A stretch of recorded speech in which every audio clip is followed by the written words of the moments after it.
Ah, splendid. Splendid indeed. There you are. Um, right. Hello, and a very warm welcome to Monday Night Live. Now, a couple of things to dust off at the pass, as they say. Firstly, as you can possibly see or hear, we are back on the old live stream camera, and we are using the microphone.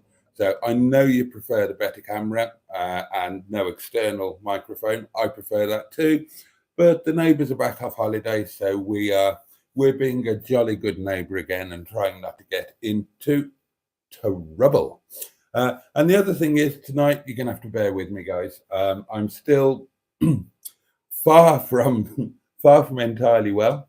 I've had a great day, but it's really taken it out of me, and I'm absolutely shattered. And my voice isn't what it could be, and I'm going to be coughing and spluttering and probably falling asleep through this. So just bear with, darlings, and I'll jolly well do the best that I can. I mean, knowing me, I'll probably perk up at 11 o'clock, won't I, when we open the wine?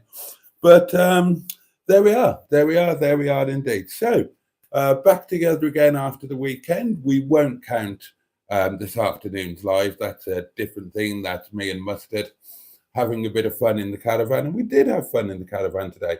This is our special community time, and it's our catch up after our break. We don't see each other on Friday, Saturday, and Sunday, do we? We see other people because although we have a close, committed, almost intense relationship, it is to some extent an open relationship, isn't it? And we do cheat on each other with other people, like our husbands, wives, family, workmates, etc., etc., etc. So I'd love to hear about your weekend. Let me know what you've been up to. Hope it's been a good one for you. What happened on Friday? When was the snow day? Was the snow day Thursday or Friday? I can't remember now. Or was it Wednesday? Oh God, I actually can't remember last week. But hopefully the weather is all good with you. Hopefully you're all safe and warm. And tonight I'm going to throw it over to you because I don't think I'm going to be up to talking nonstop for 2 hours, and that'll probably be a bloody relief for you guys. Sometimes I wish this was a radio show, and I could have a break by just hitting the button, playing a song, and I could go off and break wind or have a cigarette or whatever. On the old Vimto tonight. And if Vimto would like to sponsor these, well, actually, I don't want Vimto to sponsor these live streams because I only drink one glass of Vimto on a Monday night. Because we discovered that if I keep drinking Vimto up until 1 o'clock, the wine tastes like crap for the first half an hour. So this will be the last one. If I drink any more after this, it will be water. And who I would really like to sponsor the live streams would be a French wine company who would supply me with lots and lots of lovely French wine. Now then, let's see who we've got. Lord Stiff Upper Lip is with us. Hello, Boaty. Jimmy Quinn is with us. Good evening, Boaty and everyone. Trace, the Greenwood. Evening all, says Trace, and a jolly good evening to you. Trace, how naked are you tonight, darling? And have you been doing any good business on your water sports internet thing? Let us know. I mean, we cared about you. We want you to do well. Joe is here, Cars with JC. Good evening, Jason and all. And Joe, I don't think that I've congratulated you on hitting 500 subscribers and so quickly. And I had a quick look at your old videos, and some of those are doing amazing numbers. So wow, what a successful channel launch. Very well done to you. Especially well done considering that you barely bother putting anything up. Hello, Joe here. Look what I've done to my car. See you in a month. So you've done brilliant, mate. Well done to you. What was I going to ask? Where are you on the watch hours? Are you anywhere near the 3,000 watch hours to so that you can do your basic fan funding monetization? Hopefully, you're not too far off. God, my watch hours are going mad. I'm on 5,300 for the last 28 days, which is crazy. It means that I could monetize.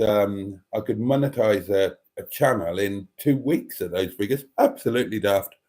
Lunatic Ninja number 5. That's gosh, that's that's a new one to me. But hello to you, Lunatic Ninja number 5. Are you related to Mambo number 5 by any chance? Hello, Norman and Ernest sent me. Norman and Ernest. Help me out, somebody. Oh, hang on. Right, that's yes. The crankcases, isn't it? That's Norman and Ernest. The first names confused me. It's it's Norman Wisdom and Ernest, the fastest milkman in the West, who together are the crankcases, which is a very amusing channel. Hello, Boaty. How are you? Say Sophie. Soph, I'm alive and kicking, my lovely, and I'm okay. I've got a little bit of low-grade lurgy. It's not like, I'm not 100%, but I can't grumble. So, how are you, my lovely? How's things with you, and how's things on the potential work front and training and the club and all of that sort of thing? Do let us know. Pingu Concord has steamed right into our midst. Oh, yes, he has. Good evening, Count Botula. That's a thought. What did I do? Have I got that? Oh, I hope I brought that home with me. Oh, I'm panicking now. Hang on, let me just find. I need to find something.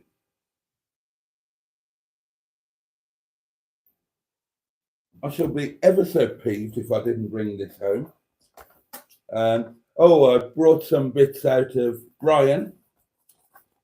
So Brian is now ready to be scrapped or broken for parts. Not entirely sure which. I have got it. Wonderful.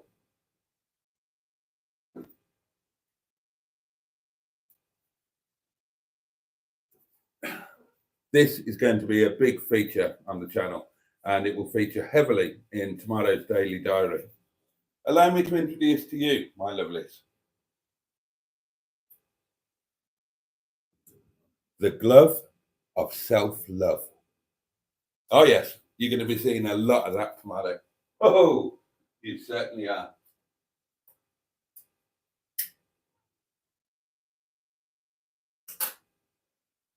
So, yeah, I've emptied all of my stuff out of Brian. So he's ready to go to the big yard in the sky. Bless him. That was a question Pingo asked. Did Dickie drive home okay? Yes, of course. Today, thanks to the wonderful chaps at Mayfield Garage. Thank you, guys, if you're watching, which I know you're not. But thank you anyway, just in case. Today, I went to the yard in the car known as Johnny Crook, the little celestial blue Rover 25, which was my 7-day sales car challenge thing, which I totally failed. And I have to admit, Mustard beat me. I lost, to my eternal shame. And I had a nice car to sell, and he had that bloody Golf, which you will be perhaps unsurprised to learn has now blown up. God. Yeah.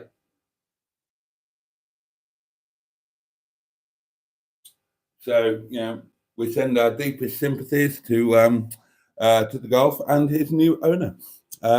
Dickie, so I went in that, but I came home in my beautiful Rover 45 V6 connoisseur. Oh. Whose actual name is Sir Richard and Lady Morris, for obvious reasons, but who we know and love as Dick-a-Dum-Dum. And he drove home like an absolute dream, Pingu. It was a deep and abiding joy to be back in him. He's a wonderful car. I love him very much. I'd forgotten just how fabulous that onboard gramophone is.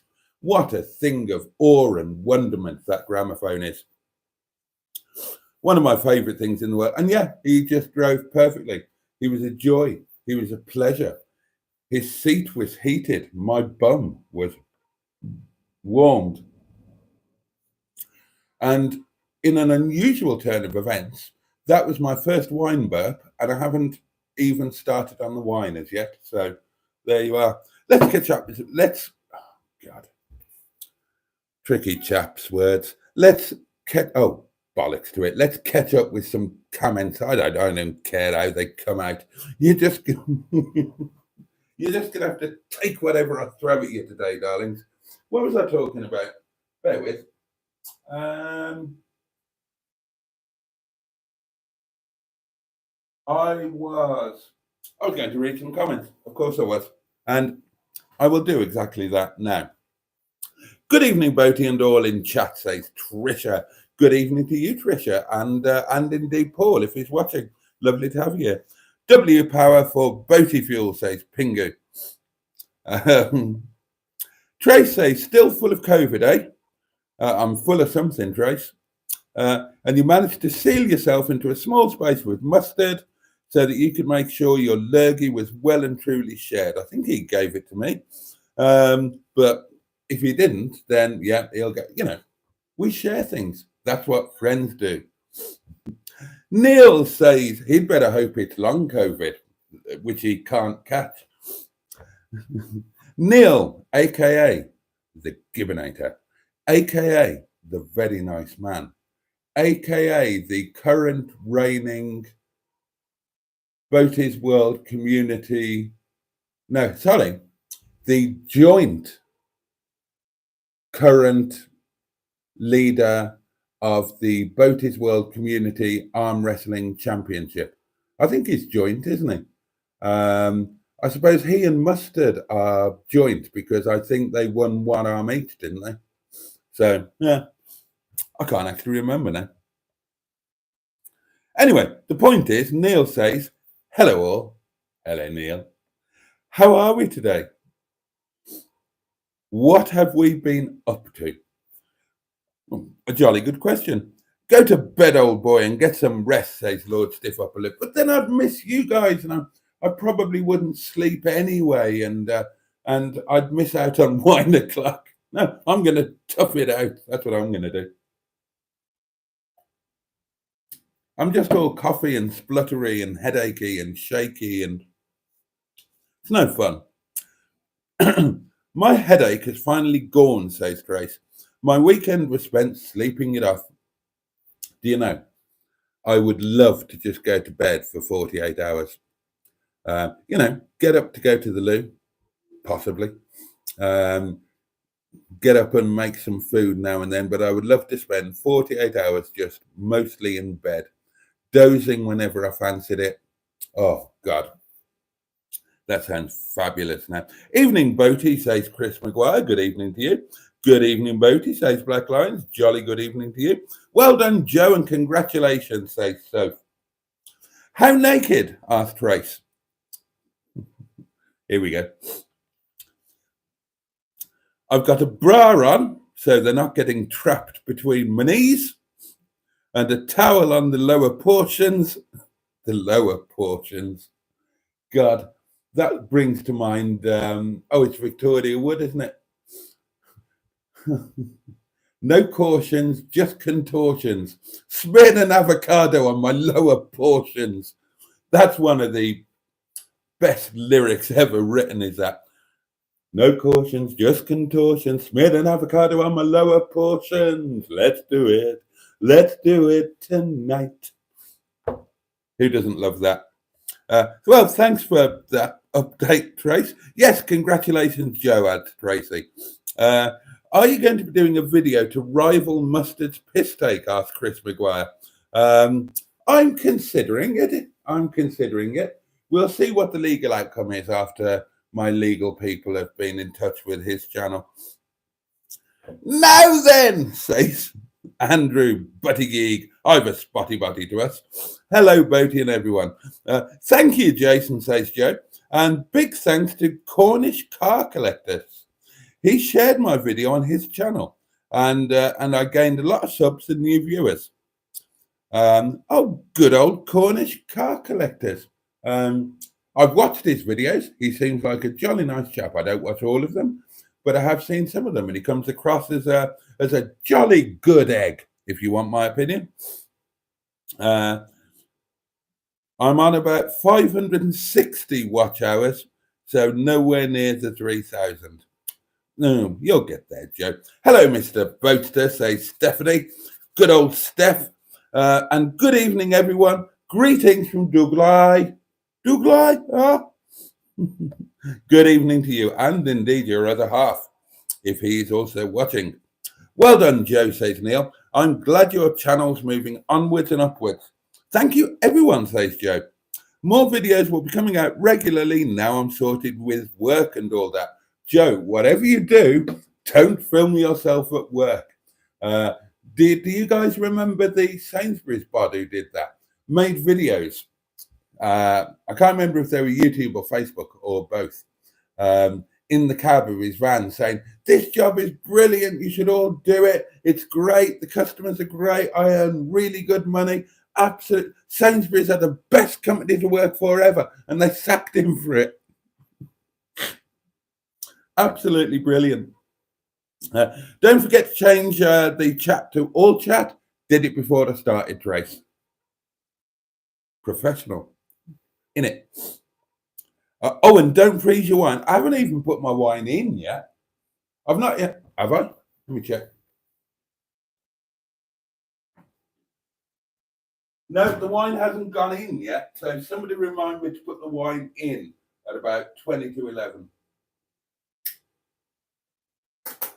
Oh, this is the dregs from yesterday, and that's been left out on the counter. So I should put that in the fridge, really. I can put that there. If I move that one down, is that one? Oh, I have started that. That one there. Blimey, wine Tetris.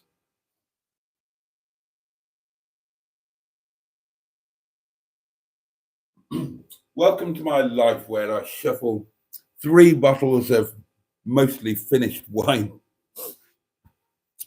Bless you, say Soph. I'm good. Not really good. Soph.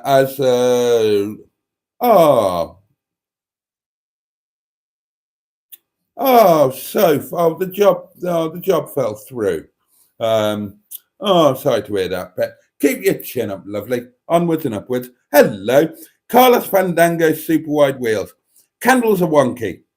Standards have slipped since I've been away. All sorts of things have slipped since you've been away.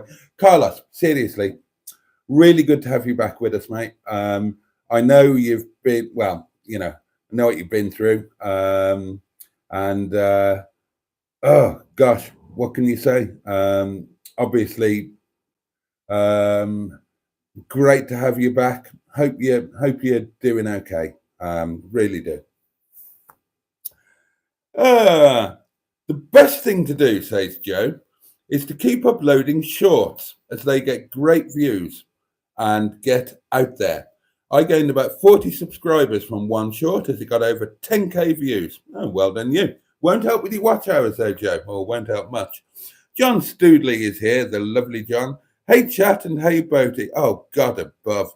Well, here's a blast from the past. Humphrey, son of Boaty. Haven't seen you for a long time. Hi, Daddy. How are you? I'm Pants Humphrey. How are you? How are you, dear boy? How's school, assuming you're still at school? I've forgotten how old you are. Maybe you're married now and I'm a grandfather.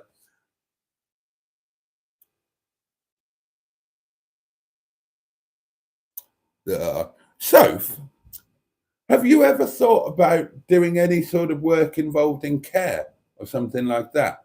You've got you've got the right nature for it, and it's a guaranteed job because God knows they don't turn anybody away. They can't afford to. They're so criminally understaffed.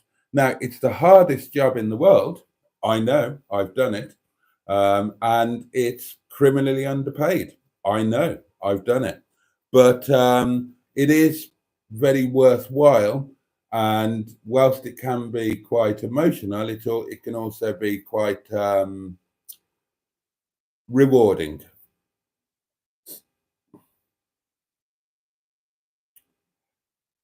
Oh my God, you're joking! The Golf blew up. The turbo is not entirely as it was. Hooked on Classics, the lovely Simone is here and waves hello, hello to you, Simone. Got another name from the past. Blimey. And I can't show you this comment, unfortunately. It's been auto-moderated as too offensive to be shown. But it's from another username that I haven't seen for a while. So I think somebody who hasn't been involved with the lives for a while has come back with some different personalities, or several people with one personality have re-emerged. PD engines are temperamental when modified, says Neil. If you don't upgrade the head stud and do supporting mods, you'll kill it. Oh, there you are. Oh, what a good question, Pingu. This is an excellent question. Do you still get pendulous problems whilst mounting Dick-a-Dum-Dum as you did in HJ? Right, now, a lot of you will have no idea what the good Pingu is talking about. He's going back to a car called the Honourable HJ Rover, which Chinese Madam and I bought together and which is now owned by Pingu Concord. And I had a very unusual problem with the Honourable HJ Rover. And, you know, not being a very private individual, I shared it on many, many occasions. And that problem was that when I got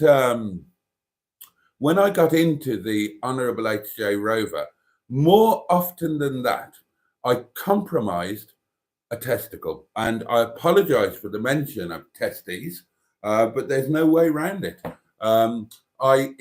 More often than not, I severely compromised a testicle, and it was really quite painful. And you don't want to be you don't want that in your life on a regular basis. So it's a very good question as to whether I have the same issue with Dick-a-Dum-Dum, and I can report that I have not once compromised either of my plums whilst entering Sir Richard and Lady Morris. Now, there's a video title. Write that down, somebody. I entered Sir Richard and Lady Morris and didn't compromise my plums. No plums compromised while entering Sir Richard and Lady Morris. I've come up with a video title all on my own. I'm so happy. But yeah, I'm not. But to be honest, Pingu, I think the crucial bit of information to give you regarding HJ Rover and Dick-a-Dum-Dum is, since I acquired Dick-a-Dum-Dum, I've also acquired new underpants. Well, I mean, I say they're new. They're I bought 3 pairs of underpants probably about 14 or 16 months ago. Long-term viewers will remember that I went through an absolute crisis period. I think that between us, we diagnosed the compromised plum issue with HJ, partly being down to the design of the car, but because with HJ you sort of climbed, you went in, down, and across more so than the others. So that was partly the issue, but the main issue was that the elasticity of my underpants had simply disappeared. And we tried to work through it between us. We brainstormed the issue. We did discover that after laundering my underpants, we discovered that if we tumble dried them rather than drying them on the radiator, a degree of elasticity was reintroduced into the gusset area. But it was an imperfect solution. And I think between us, we arrived at the thought that new underpants would be a jolly good idea. I think my underpants at that point were about 6 years old, something like that. Now, obviously, there are my sex pants, but they are worn, as the name would suggest, only for special occasions. So they've survived a lot better. In fact, my sex pants are now, and they're still in use. My sex pants must be, gosh, well, I was married when the most recent pair of sex pants came into being. So I probably had those about 11 or 12 years now. So, they've been a faithful friend for sure. But my everyday pants, quite frankly, they'd had it. And between us, we talked about the situation openly and frankly. And I think that we arrived at a collective decision that buying new pants would be a good idea. But then there was the problem that at the age of whatever I was back then, 51 or 52, I'd never bought my own underpants. They'd always been bought for me by a lady, woman type personage. And I didn't really know how to go about buying pants. And oh gosh, I think it took a month. I mean, you, the community, you were very supportive and helpful. People offered to buy and send me pants, which was very kind of them. Nobody did. Who was it who was going? Oh God! Oh, it was Alison. Alison was going to buy and send me some pants, and she never did. And we tried to prepare me and talk me through going to Marks and Spencers or something like that, and I just couldn't face it. I wasn't up to it. But after about a month, sometimes what you have to do is to just go for it and understand that what's the worst that can happen, and work on that basis. So, and after a month of this dilly-dallying around with the underpants arrangement, and a month is a long time to dilly-dally with your underpants. And this is after a year of having quite severely, possibly more than a year, 18 months, of having a severely and frequently compromised plum, a painfully compromised plum. One night in Sainsbury's, I discovered that they sold underpants, and I just took a wild guess and bought some. And I thought, for better, for worse, whatever, I have to do something. Oh, right, somebody pinging me there. Oi, oi, Boaty. Well, oi, oi to you as well, sir. And I just went for it. And those are the underpants that I am wearing today. I won't show you. You've done nothing to deserve that.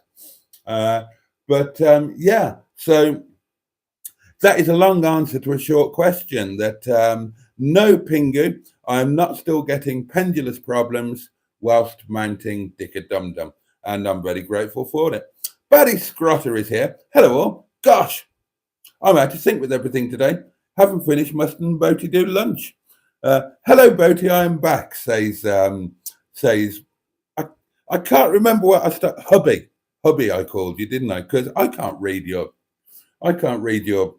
channel name, account name out. It's outrageously offensive. I think we called you Hubby, didn't we? But hello, hubby, and welcome back, my dear chap. I love being warm and toasty in bed, says Simone. If I sleep too much, I get a headache. Uh, I love that Victoria Wood song, says Trace, and that Victoria Wood song is called The Ballad of. Oh, the Ballad of. I can't remember. I'm trying to think of. Barry, not Barry. I can't say it, otherwise I'll have to. Oh, I'll say it, and we can all sing it together.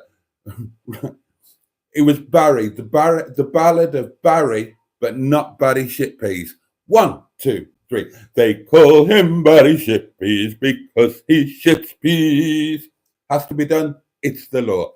Actually, I haven't seen that Barry for a while. I hope he's okay. The ballad of Barry and I can't remember. One of you will know. Boaty went all Victoria Wood then. Well done, Joe, says Simone, and John. You can tell he's ill, says Black Lines. He left some wine. And then goes a step too far and said, best call the Undertaker. Oh, dear. Mark Passad is with us. Evening all, and hope you're on the up health-wise, Boaty. Maybe a little, but not much. Carlos says, thank you, Boaty. Doing well. Glad to have some normality, if you can call any of this normal. I don't think anybody would call any of this normal, would they? Right. Yes, indeed, John. Entirely up to you as to whether you want to share that with everybody else. It's hard because I don't drive, unfortunately, says Soph. What about finding a nursing or residential home they're everywhere. Finding one that's near you within walking distance, or that's on a bus route, maybe. Things do get difficult when you don't drive. Boaty needs a carer, says Jimmy Quinn. I bloody do. Oh, I'd love a carer. I would love a carer and Meals on Wheels. I mean, see, that's the state of home care in this country of ours. I'm having to take care of myself when I'm clearly not capable of doing it. No wonder I'm getting compromised plums.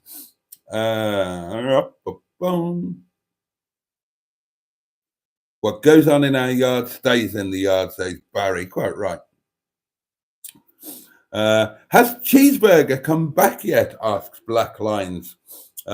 Simone says, I don't like shorts, vertical filming, and hashtags. There are a lot of things you don't like, Simone, and you're not shy about telling us. I really enjoy that. Sorry to hear you've had bad news, John. Please try and stay positive. And that's from Trisha. No plums were compromised in the mounting of Dick-a-Dum-Dum, says Neil. Bloody hell, my son Humphrey's 30, apparently. God, I'd forgotten that. So I was, how old am I now? God, oh, right. 33.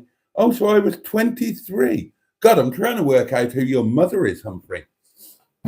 If I was 23 when you were sprogged, now, bear in mind that I've never been unfaithful. And although I've had a lot of casual straight sports sex, I've always taken appropriate precautions. So that means that so if you're 30, that would mean you were born in 2024. You were born in 1994. Is that right? So who was I in a relationship with when I was 22 years old that I was having unprotected? Oh my God. Oh my God, I've just worked out who your mother is. Oh God. Oh my God. Oh dear. Oh. Oh.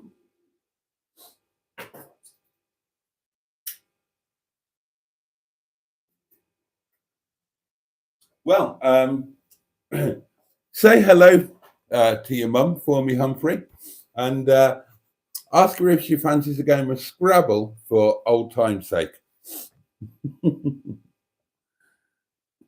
No plums were harmed in the making of this video, says I was Boaty. Welcome back, Humphrey, says Simone.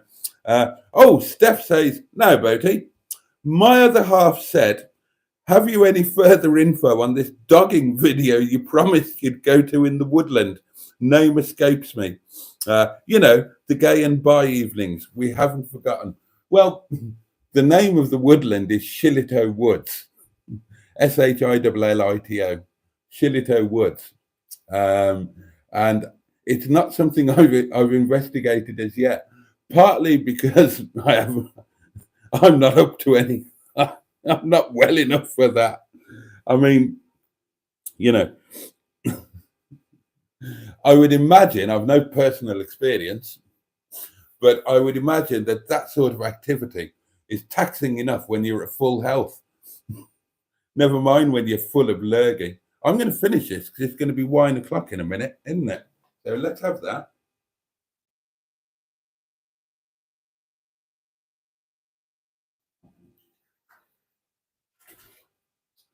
We'll rinse the glass and we'll have some water to cleanse the old Pontius palate, and we will put the wine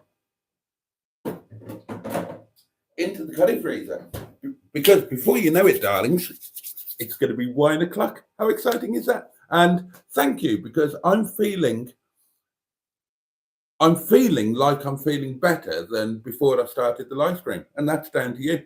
I'm not feeling any better, literally, but I'm feeling better emotionally because I'm with you and you are wonderful. You people are my happy place.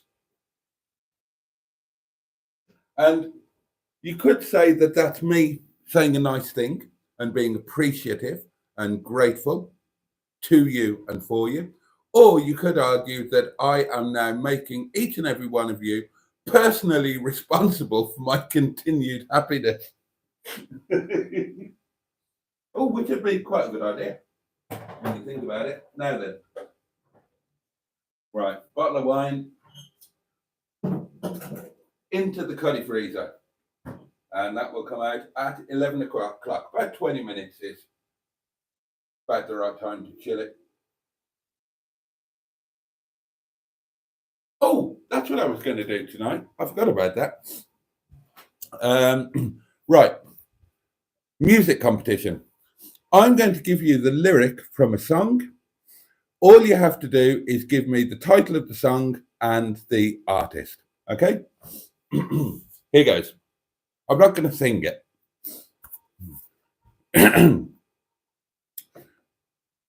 You took a long, hard look at my ass and then went and played golf. Would you like it one more time? You took a long, hard look at my ass and then went and played golf. Artist and title, please. And a special prize to the first person who gets it. In fact, I'll tell you what, a channel membership to the first person who gets it. Now, I can't directly gift channel memberships to you, okay? I can gift channel memberships, but they are randomly allotted by YouTube, if that makes sense. But the first person to get that right, I will PayPal them 99p so that they can buy a channel membership. And if you get it right, but you're already a channel member, then tough titties, you get sod all. Sorry about that. What? That was a creepy smile. But yeah, sorry about that, Steph. Sorry to your other half. Actually, let's read this again. This is from our lovely Steph, right? Steph Smith. Now, Boaty, my other half said, have you any further info on this dogging video you promised you'd go to in the woodland? You know, the gay and bi evenings. I think you need to be asking your other half some serious questions there, Steph, to be honest. I think that's what you should be concentrating on. Oh dear. Wasn't that a song from that Welshman, Tom Jones, Sex Pants?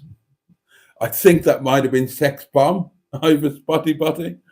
But I'm going to sleep. I'm rather tired, says Simone. Well, thank you for popping in. I'm with you, Boaty, says Barry Scrotter. Supportive boxer shorts are imperative. I'm having. Shall I share this with you? I might as well. I've put on weight over the winter, right? I've got a problem with my underwear. I now have, as you can see, I have a veranda over the pleasure gardens, right? You can see it. The problem that I've got is I wear hipsters. I like a hipster. I like a snug fitting hipster. And I apologize. This is going to sound horrendous. Right. Because I've got a bit of a bread basket at the moment, I'm going to be getting rid of it over summer. Don't worry. So my hipsters should sit, I don't know, somewhere about here. But because I've got a bit of a pot belly at the moment, when I put them to where they should be and where they normally are, they roll themselves down. The elasticated top rolls down. Oh, and it's quite shameful. I need to lose weight. I do need to lose weight. It's I'm not comfortable. Well, I have to be comfortable being overweight to some degree because I am by nature a bit of an old fat ass. But I'm uncomfortably overweight at the moment. I'd like to get a bit of the old tubby custard off.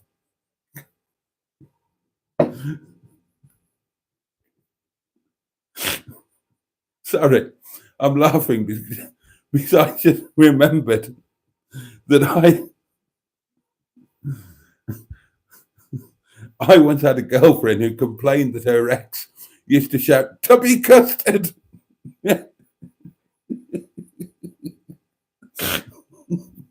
the crucial moment. And I actually thought, I wish I'd thought of that. That is class.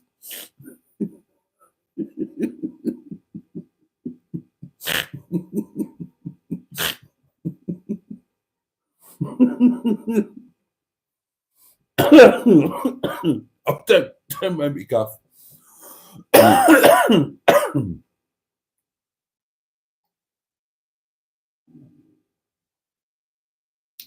Where's the sock man when you need him? Asked Neil. Boaty's silk boxers, says Bert. The Ballad of Barry and Frida. That's right. Well done, Trace.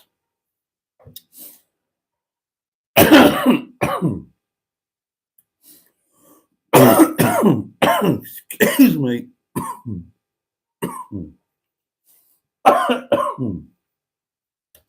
Black Line says, my stepdad had to get one of his plums removed after a mining accident. No euphemism. I've never asked for details and never will. That's not funny. That's not funny, but it kind of is. I'll give it a go, says Soph, and I will look after you, Boaty. My nan's on Meals on Wheels. I did that when I was home. I tell you if I could handle it, probably with my hair up. I miss Cheeseburger and his shithousery, says Trace. Where did Cheesy go? Hope he's okay, says Carlos.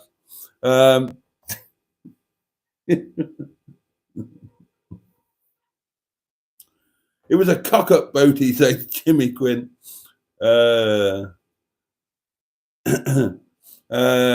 Scrabble, says Black Lines. Opwap in '94. We used to play Scrabble. The lady that I was engaged to at that point in my life, when I was 22 years old, when we had a bit of time, we would play Scrabble together.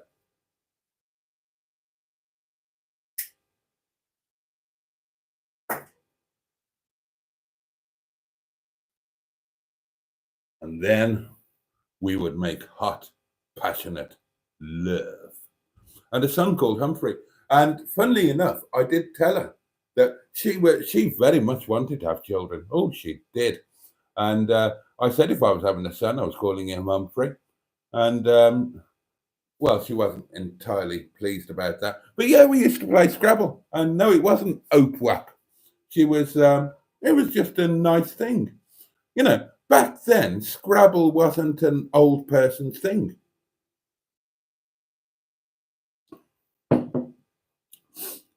Do you answer your channel members' emails? Asked Skik. Probably not. I'm lazy with emails. Has somebody sent me an email that I haven't answered? I hardly ever look at my emails. And when I do, there are thousands of the damn things. I'm back, and I'm sorry if I missed any comments, says Joe. I'm looking forward to going to the yard next Monday, Boaty, says John.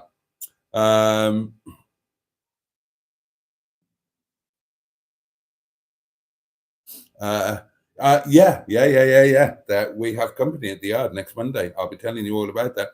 Oh, we have. Carlos says Alanis, of course. Ironic, probably. Right, but half right.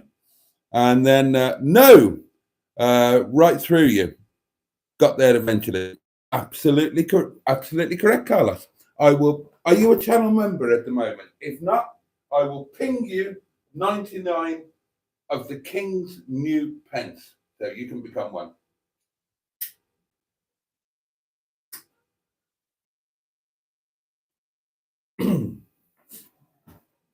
Because I have your bank details. There yes. Tubby custard, that's hilarious, says Barry.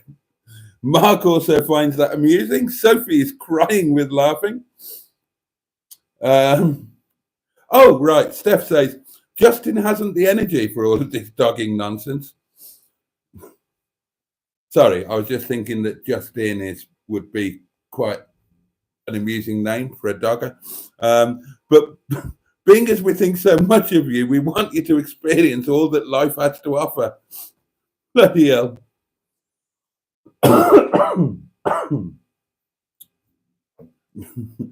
Guys, I don't want to experience all that life's got to offer. I certainly don't want to experience that. I don't mind going dogging, but do I have to go on a gay and bi evening? Can I not just go on a normal evening? Oh, well, that's not to say that gay and bi isn't normal.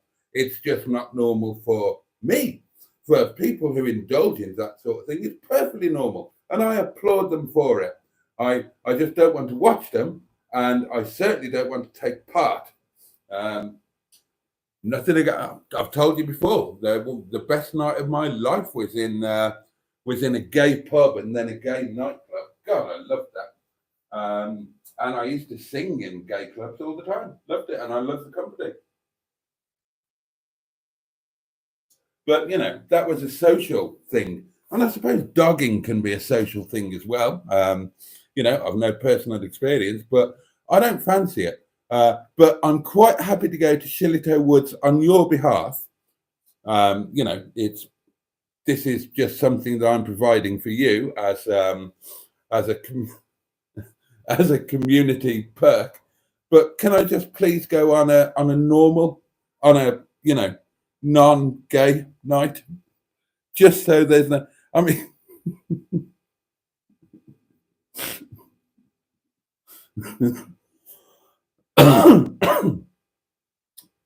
Just remember that my plums are quite easily compromised. And we have to be careful. Oh dear. Boaty, you should get cheeseburger back. I can't do that. I can't, at the end of the day, I sit and make videos or waffle live at a camera, and people come and people go, and if people decide that for whatever reason they don't want to be part of it anymore, or they don't want to watch it, there's not a great deal I can do about that.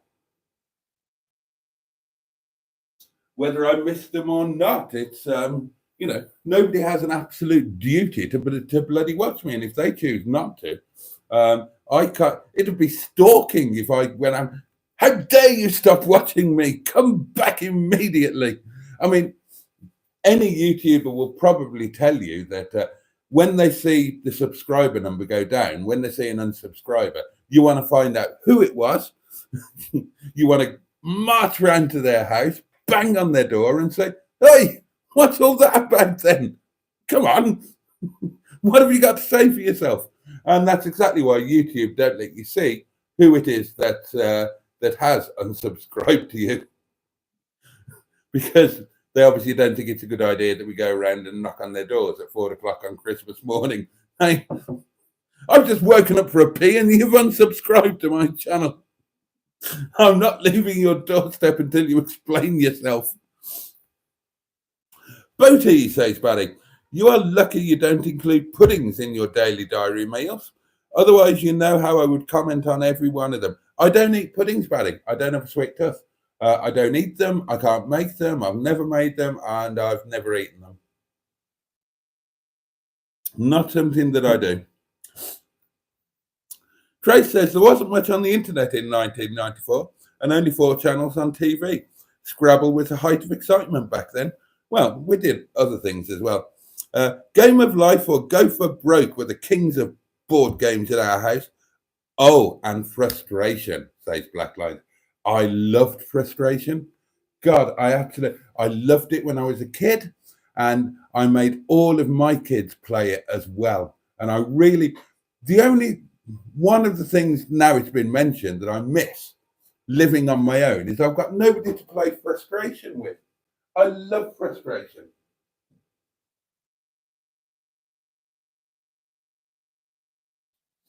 And I maintain to this day that there is a skill in Frustration. Operating the dice popper, I won't do it in the middle of the table, I'll do it here so you can see, right? I'm sure I've played a lot of Frustration in my time, and I'm sure that there is an art to operating the dice bonger. So if you're on a number 1, if it's on number 1, you do a short direct pop right in the very middle of the thing.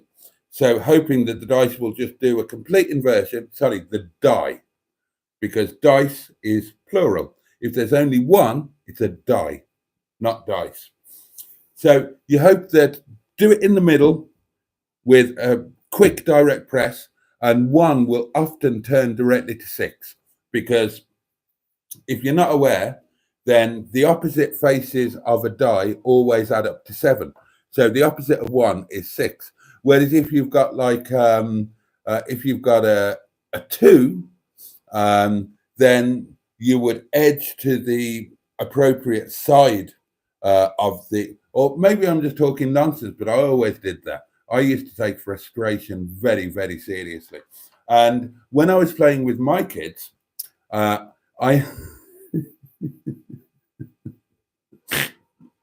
I introduced a new thing where when you take one of their little chaps, whatever you call them, pegs or whatever, then what we did, we didn't take it out and put it at their home station. You went, and they had to go off and pick it up off the floor or wherever it landed. I love doing that. Oh dear. I should never have been allowed around children. I'm just way, way, way too competitive. I was just peeing. Boaty's socialising at the dogging site. Come here often. I hear you like dogging now, Father. Blackline says, we had a 6-hour marathon of Monopoly on Saturday. I was losing the will to live, whilst my power-hungry son won the game and bankrupted me. Oh, dear. Hang on, I don't understand that one. Right, okay, never mind. Oh, hello. Mustard's popped in. Hello, everyone. Hello, Captain Mustard.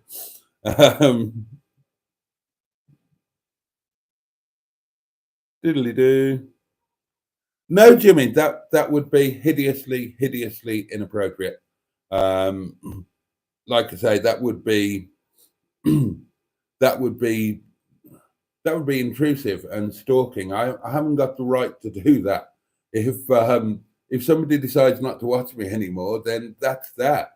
I I can't chase them down and grab them by the throat and say, "Start enjoying me again, you swine." It's it's not something you can do. You just have to accept that, you know, sometimes things are cyclical.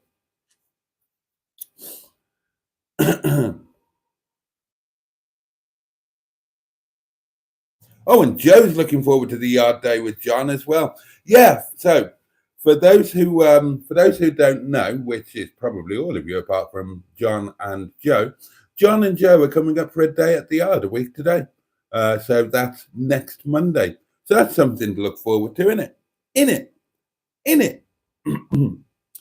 I watched when I got home tonight. At some point between getting home and listen, listen to this. Too good to miss. Da da da da da da. Oh, that one hurt. Oh dear. Oh, oh, that was a bit of a game changer, actually. And we're all saying hello to Mustard. That's jolly nice. Yahtzee and Scrabble, Pictionary, amongst many others, says Scrotty Barry. Oh, we're into Mastermind, Letters and Colours. All right, jolly good. And Tracy's hoping that Boaty, that's me, hasn't given Mustard the COVID type lurgy, sealing you in the caravan most of the day today. And I have actually caught up with the comments. So it is 2 minutes to 11. We will have, as they say, a short intermission as we welcome wine time. A welcome to the wine. Ah, that hour slipped by rather nicely, didn't it? I enjoyed it. I'm having fun tonight. I always have fun with you people. Oh, and there's something I want to ask you about after the intermission. Should have some music on for the intermission, shouldn't I? Do, do, do, do, do, do, do. Let's get the old wine glass out of the fridge. I didn't put it in the fridge. I forgot. I'm such a numpty, but I'll put it in the freezer just for a few seconds. That'll give it a little freezy. Don't do that. Don't do that. Don't do that to the poor people. They deserve better than that.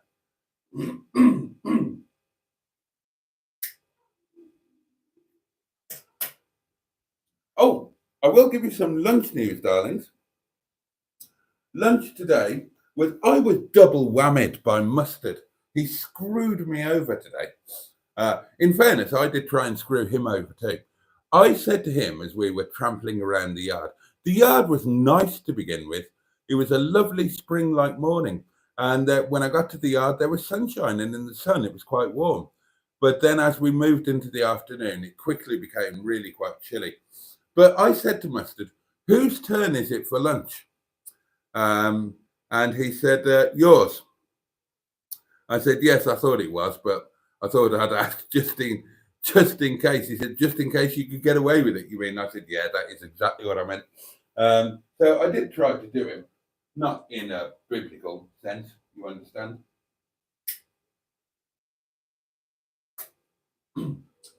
And so then when we were in the car going to lunch, I said, so where are we going then? He said, well, it's your turn, so it's your choice. I said, but I can inquire as to what your preference would be. And he said, what? So you can then go somewhere else? I said, yes, absolutely. He said, in that case, I want to go to International Chippy, which is where I wanted to go to. But because he said that, I couldn't, could I? He screwed me. He double bluffed me. He out bluffed me. So I thought, oh, fucking hell, we'll have to go to Istanbul, won't we? But in a way, I'm quite glad that we did, because I changed things up a bit. I had doner kebab in a naan with a lovely big salad. It was 50 pence cheaper, and I really, really enjoyed it. So that's going to be my go-to from now on. I've had it before, but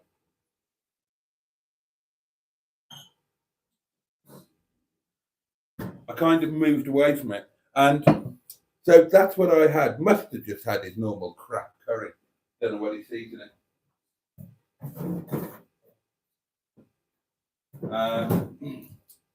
So that's what I had. The only change that I'm going to make is it's quite a large portion.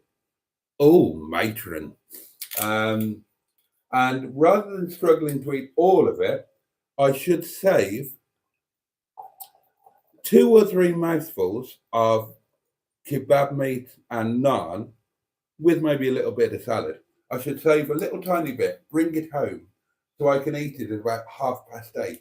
Because I always get a little case of the munchies at about 8:30. That's normally when I'll have a little bit of something at work. You know, it's no wonder I'm bloody getting fat, isn't it? So that's what I should do. And I was about that time tonight, 8:30, 9. I was scouting around the house for excuse me, a little bit of something. What my mother used to call a bit of a go along, and I couldn't find anything. So I don't have that sort of thing in the house. No biscuits, no nothing like that. 'Cause if I had it, I'd eat it. So I don't have it. Whereas a bit of leftover lunch would have been perfect. A bit of kebab, a bit of naan, a little bit of salad, and there is enough. So that's what I'm going to do next week, and I can keep it in the container the salad came in. That would be perfect. Right. Cheers, darlings. You're very good health. Intermission is almost over.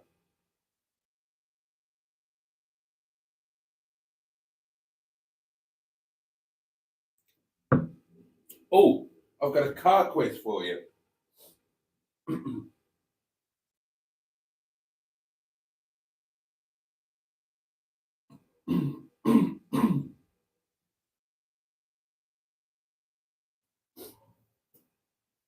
Now then, imagine that you're sitting in the driver's seat of a car.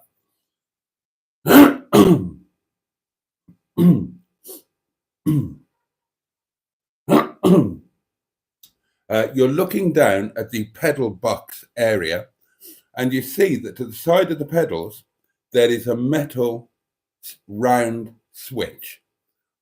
What is that switch for? See if anybody can get it. Bet you don't. I bet you don't. Now then, where were we?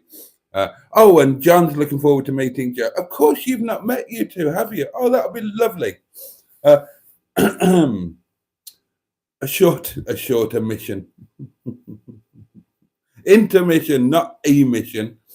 That'll be what goes on at Shillitoe Woods when we go for the dogging night. Boaty, you should watch Still Game. It is so funny. Buy 2 kebabs, says Jimmy. High beam dip switch, says Andrew. Dipping the headlights, says Mark.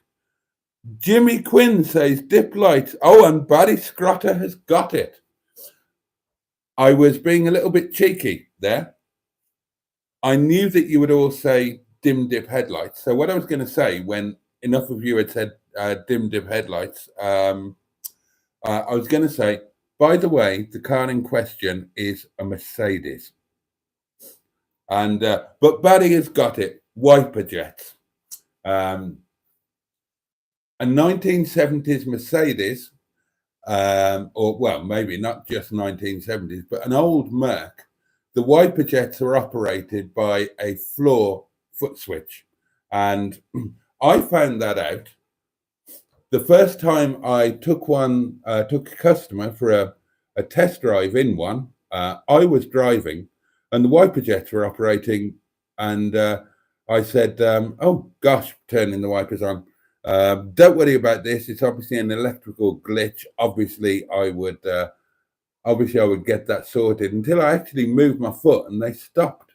And that was when I realised for the first time that on that particular Mercedes, the washer jets were operated by a foot switch.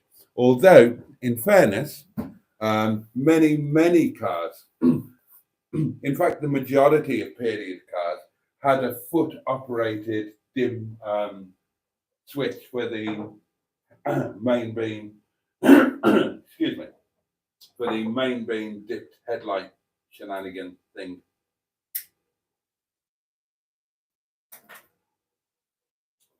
There you go. Right, we've got another hour, darlings. What would you like to talk about? Just be careful with Joe, says Neil.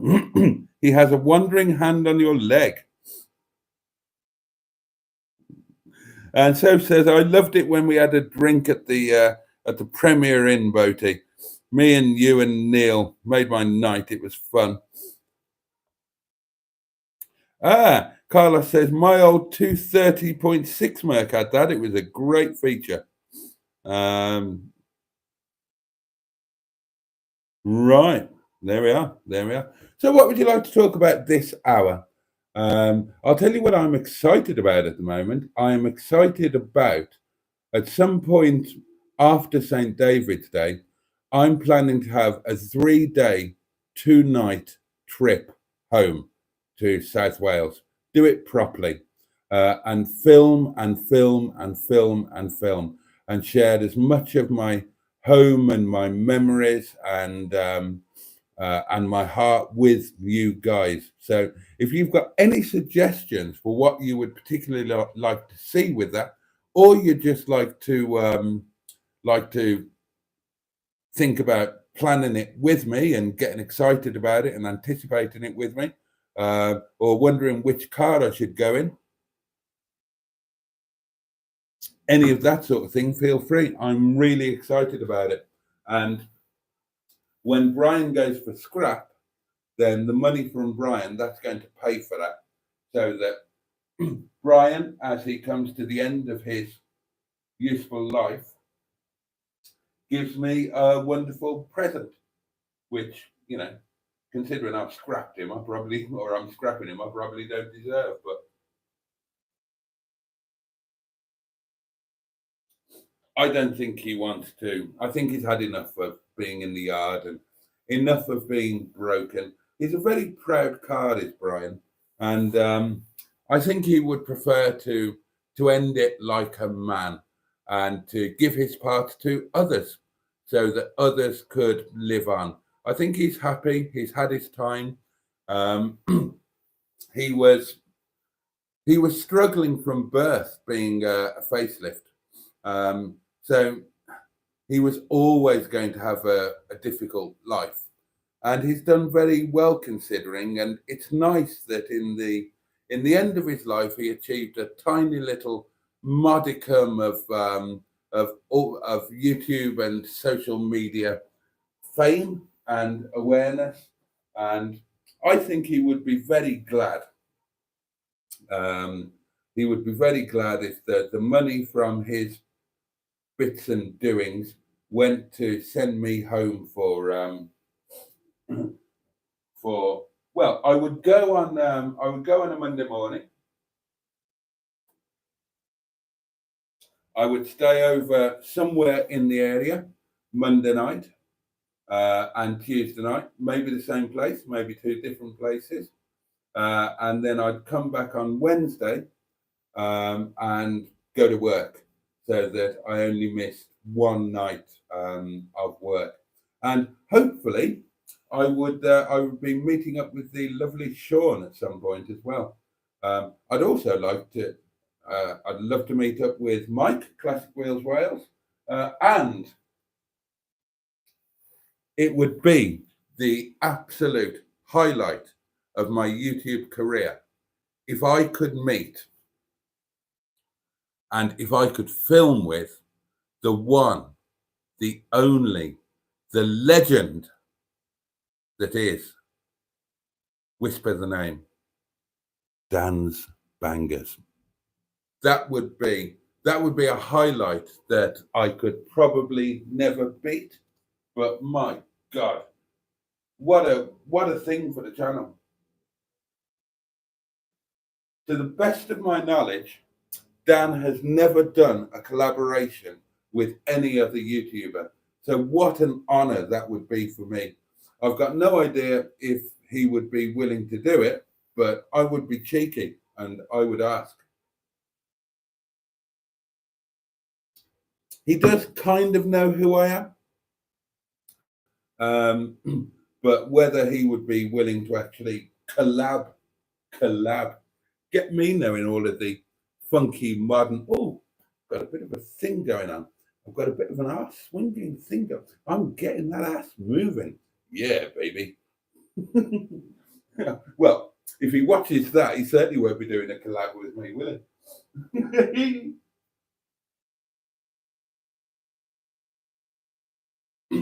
But yeah, that would be a dream come true.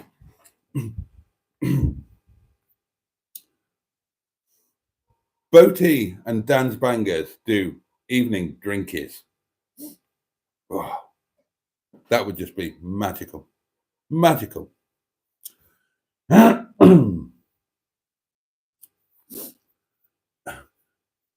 Mark. Oh, well done, Barry, says Mark.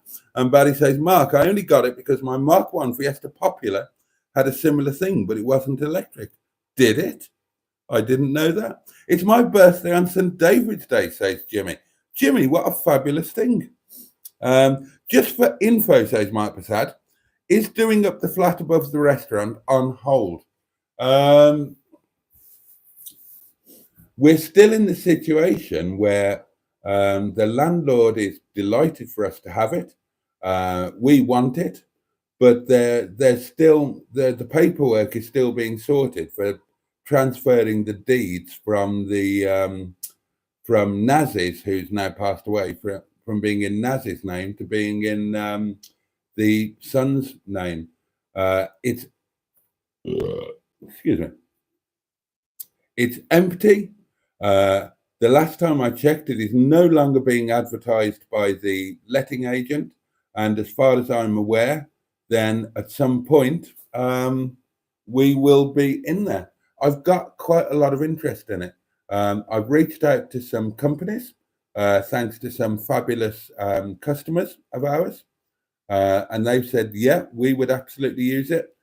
We bring our area managers in from around the UK to head office here regularly.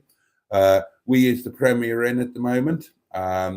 The reason I know them is that sometimes they get part of their deal with the Premier Inn is they get the 25 quid to do the Premier Inn meal deal thing, which means they get a 2-course meal at night and breakfast in the morning, I think. But what a lot of them do is they will use the 25 quid to come and eat with us instead in the evening, and then they would pay for breakfast in the morning out of their own pocket. But they've all said, yeah, absolutely, we would much rather use you than the Premier Inn, as long as as long as the facilities are reasonably similar and whatnot. We'd love to use you, and other people have expressed interest as well. So I've got no question that it would be a good thing to do. I'm just waiting for the I's to be dotted and the T's to be crossed and to actually get my hands on the keys. Wouldn't it be fabulous if that happened on St. David's Day? I would see that as a fabulous omen.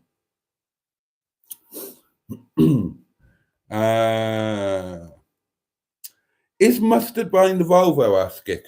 Mustard hasn't got the money to buy the Volvo, Skip. He would love to buy the Volvo. He hasn't got the money at the moment. Looks a nice car, be the perfect family wagon for him. A relatively long-term car that his family could bond with and love. Nice, safe thing, spot of luxury, nice thing to drive. I mean, it would be perfect. Now, if I was Mustard, we had this chat today. If I was Mustard, I wouldn't be having the GSI Tourer sitting there. That would be gone, and I would have the Volvo. But each to their own. Mark says we lived in the hamlet of in the Black Mountain National Park. Just how fabulous! Jimmy Quinn says that's a nice Volvo. Barry says, I would have that Volvo myself. Up from Slantony Abbey, says Mark. So if you're in that area, that would be terrific. I'll look it up.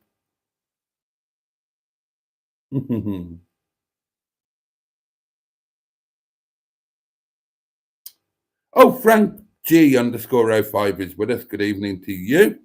And once again, I've caught up with the comments. So what are we gonna chat about then? Other than the things I've already mentioned. Let me know. Let me know what you would like to talk about. We've got 43 minutes remaining, Ditch, and it's your time rather than mine. Oh, that's nice. Well, the wine's doing absolutely no harm at all. What else is there that I've got to tell you? Minge bag will be properly going up for sale over the next few days. In fact, Minge bag is going to be my Minge bag is going to be my my next 7-day sales challenge thing card. Just a couple of things I want to look at. Minge bag obviously needs a new fog light, and I'm sure I read somewhere that the fog lights are the same across many cars, 25, ZR, F, TF. And if they are, then I can nick the fog light out of Brian, because Brian's got front fogs. I could nick that for Minge bag.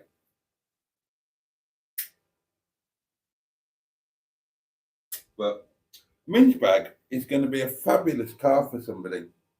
Absolutely fabulous car for somebody. I mean, she's brilliant. You've seen her enough.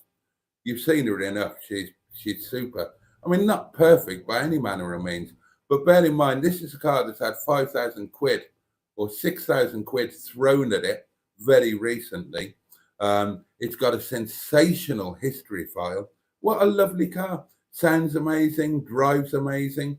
Already a little bit rare, being a cool blue limited edition model, but then with all of those upgrades. And to remind you, let's go through all of the upgrades. Hood with glass rear window, uprated 160 big pop brakes, upgraded 11 spoke alloys, fully K-mapped engine, upgraded Bluetooth all singing all dancing head unit, stainless steel exhaust, carbon fiber induction. I can't remember all of the other things.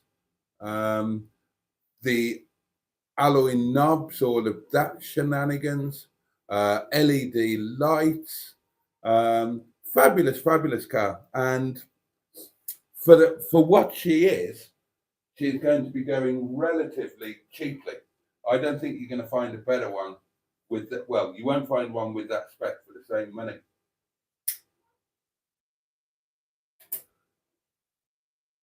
So if you would be interested in Melanie Minge bag, or you know somebody looking for such a car, get in touch with me quickly before I start advertising it properly.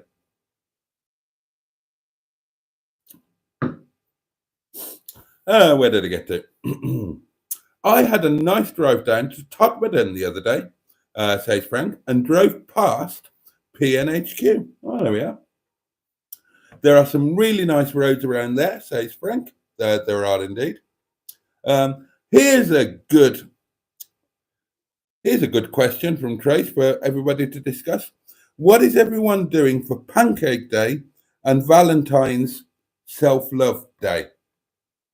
Or anti-Valentine's? Good question. What you're all doing for Pancake Day and Valentine's Day? Did you see my message about Blackpool? Yeah, I did, Neil. I did, but it was quite late at night, and I may have been a little drunk. Hold on, I've got a couple of messages to look at here.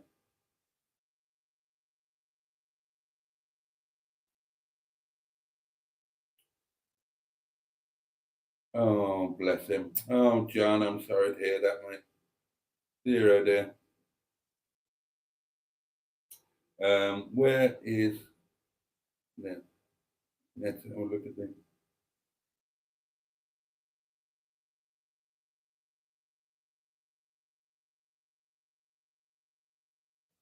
Ah, okay. Right, it was the 1st of April. 1st of April. Oh, that would be fun. Right.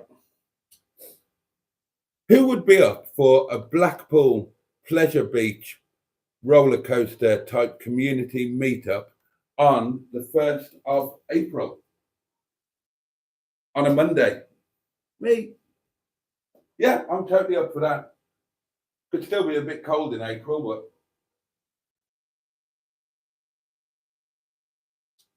God, it's years since I've done Blackpool. I used to do it so regularly, and it's been years. Oh God, I'd get really excited at the thought of having another go on the Grand National before I cough it. uh, Jimmy says Mustard should get 3 to 4 grand for his car. Steph says Justin said how much is the Volvo? Allegro Man has it on eBay at I think 16.95. I think. Trey says, do we have any new watchers here tonight? If so, hello and welcome to the community. Don't forget to subscribe so that you can find Boaty again tomorrow and start watching all his madness. And give us a wave. You're welcome to chat. Well said, Trace. Yeah. And again, a very warm welcome to anybody who has newly joined us. Like, for example, HW100, who says, evening, Boaty, and a very good evening to you. Yep, Neil's up for Blackpool, and Sophie. Barry's got a steak dinner on the way for Valentine's Day, you lucky chap. I suppose I could treat myself to one. Oh, actually, I'm not sure. I'm going to have, when is it? Is it, oh God, it's in 2 days, isn't it? I'm going to be having quite a poor week this week because obviously I've paid for Dick-a-Dum Dum. Now, I know on the MOT failure sheet it didn't look like much, but quite a lot of labour involved, which is why Mustard said, no way that needs to go into the garage. It needs to be on a ramp. And when they did Alfie, it took 2 of them to do it. I mean, the good news is that the replacement parts should be good for another 20 years minimum. But yeah, I am going to be having a bit of this week, darlings. I'm going to be strapped for cash.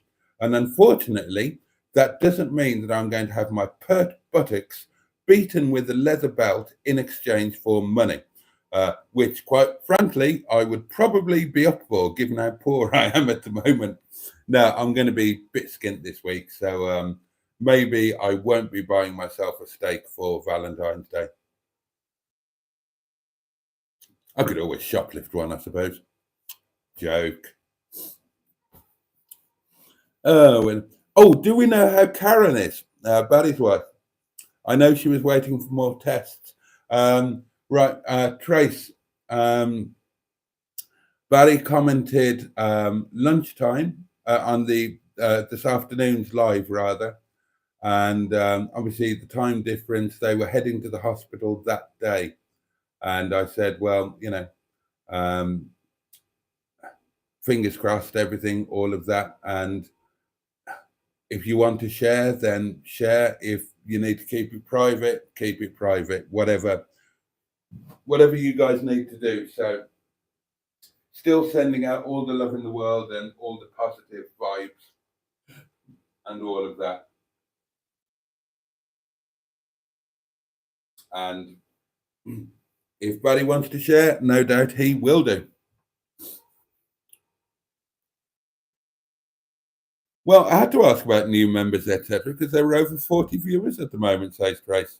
Hello, I'm back, says Mustard. Hello, Mustard.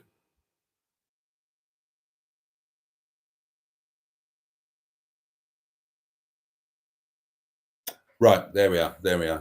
So, Mustard's back. And we've got Oh.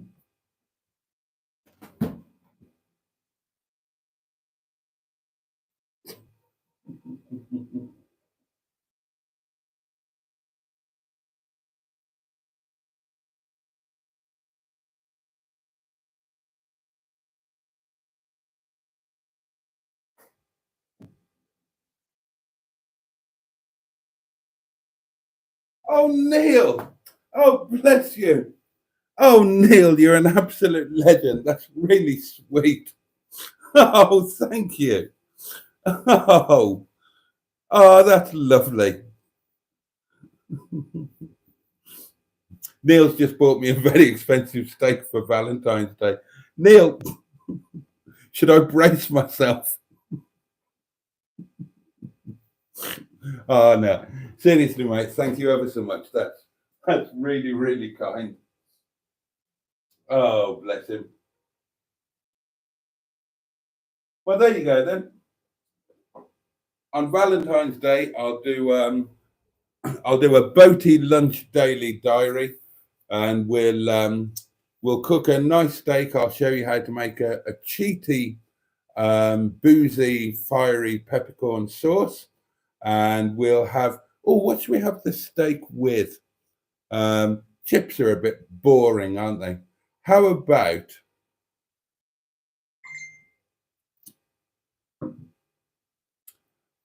really?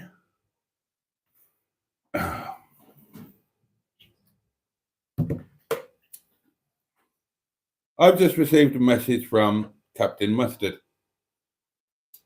Tell your audience that we compared cocks today. God. Oh dear. You can tell it's coming up to 11:30, can't you? It's all going downhill. Blackpool would be a great idea, says Skick. Yeah, totally. Oh God, can you imagine us lot let loose in Blackpool? It'd be such a laugh. Barry Scrotter says, I will send 50 quid if you get an Invocar tattoo on your left buttock. Right.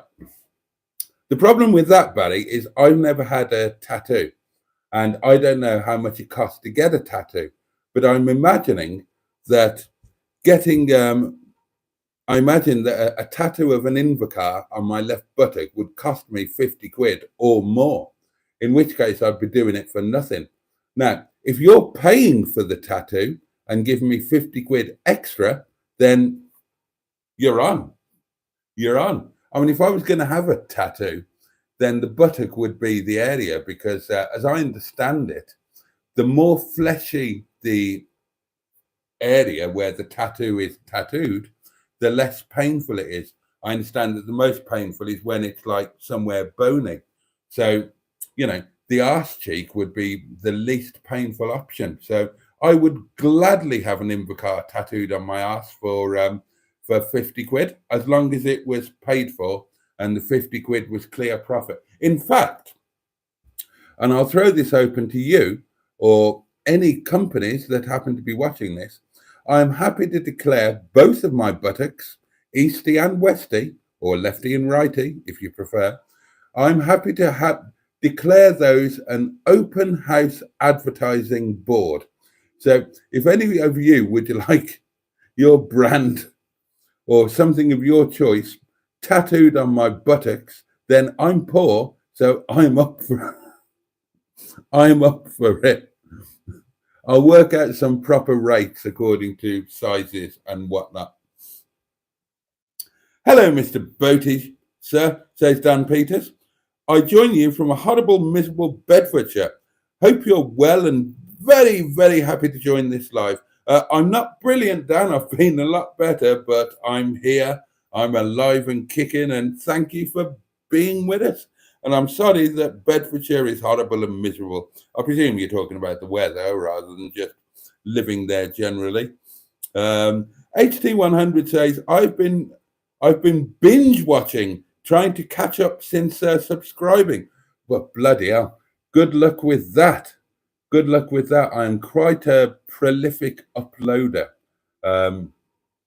Somehow I've managed to upload, 1,150 videos in a space of time where most people would have done 100 or something. I mean, it's all absolute rubbish, of course it is, but there's there's a lot of rubbish to work through. So bless you for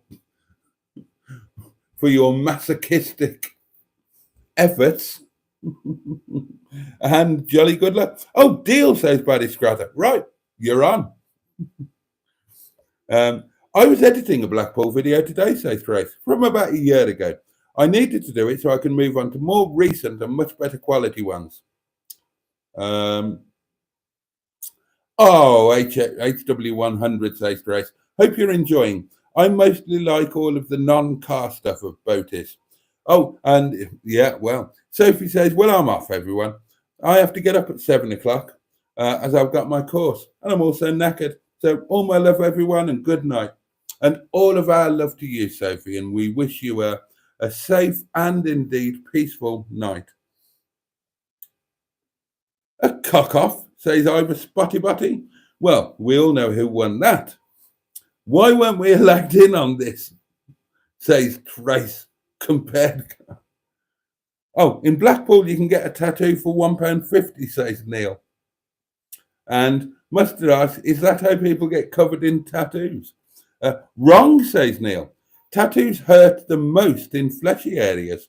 The worst one I have had is my sugar skull on the inside of my bicep.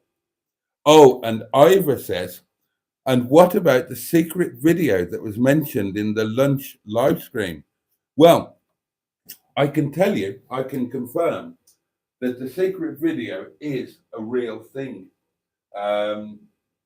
Mustard and I, about a year ago, we recorded a video, and it was, how can I describe it?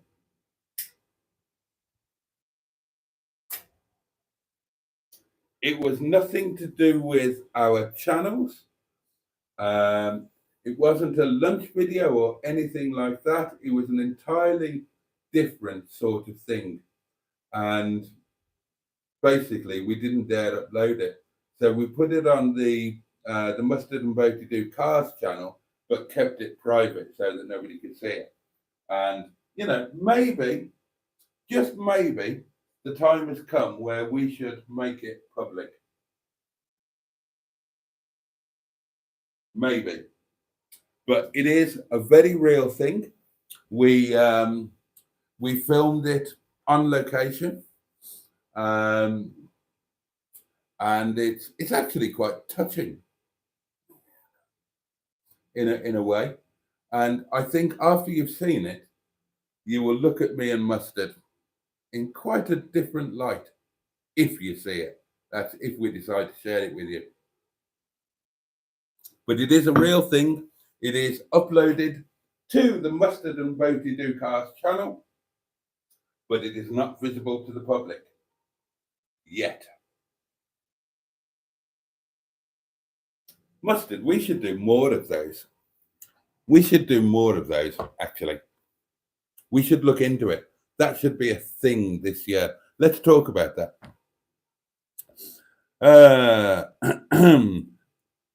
Boaty could have a career in Blackpool, says Skip. Gypsy Rose Boat. Oh, hello. Sean is with us. Just home from a nighttime walk over the Recos Mountain, looking down onto Glynneath and Resolven. Ah, well, now we are talking. We were talking about... right, so you'll have missed it earlier, Sean, but I was talking about my projected first trip home to do some filming. And I'm planning it at some point after St. David's Day.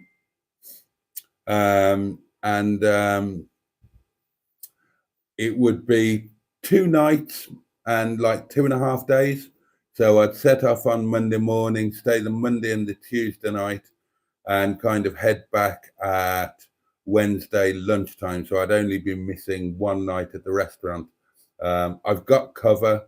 That's all sorted. And I've been having a lot of excitement in planning the things that I would love to do. I mean, it's going to need to be more than one trip. I mean, I've got I've got an entire childhood in that part of the world.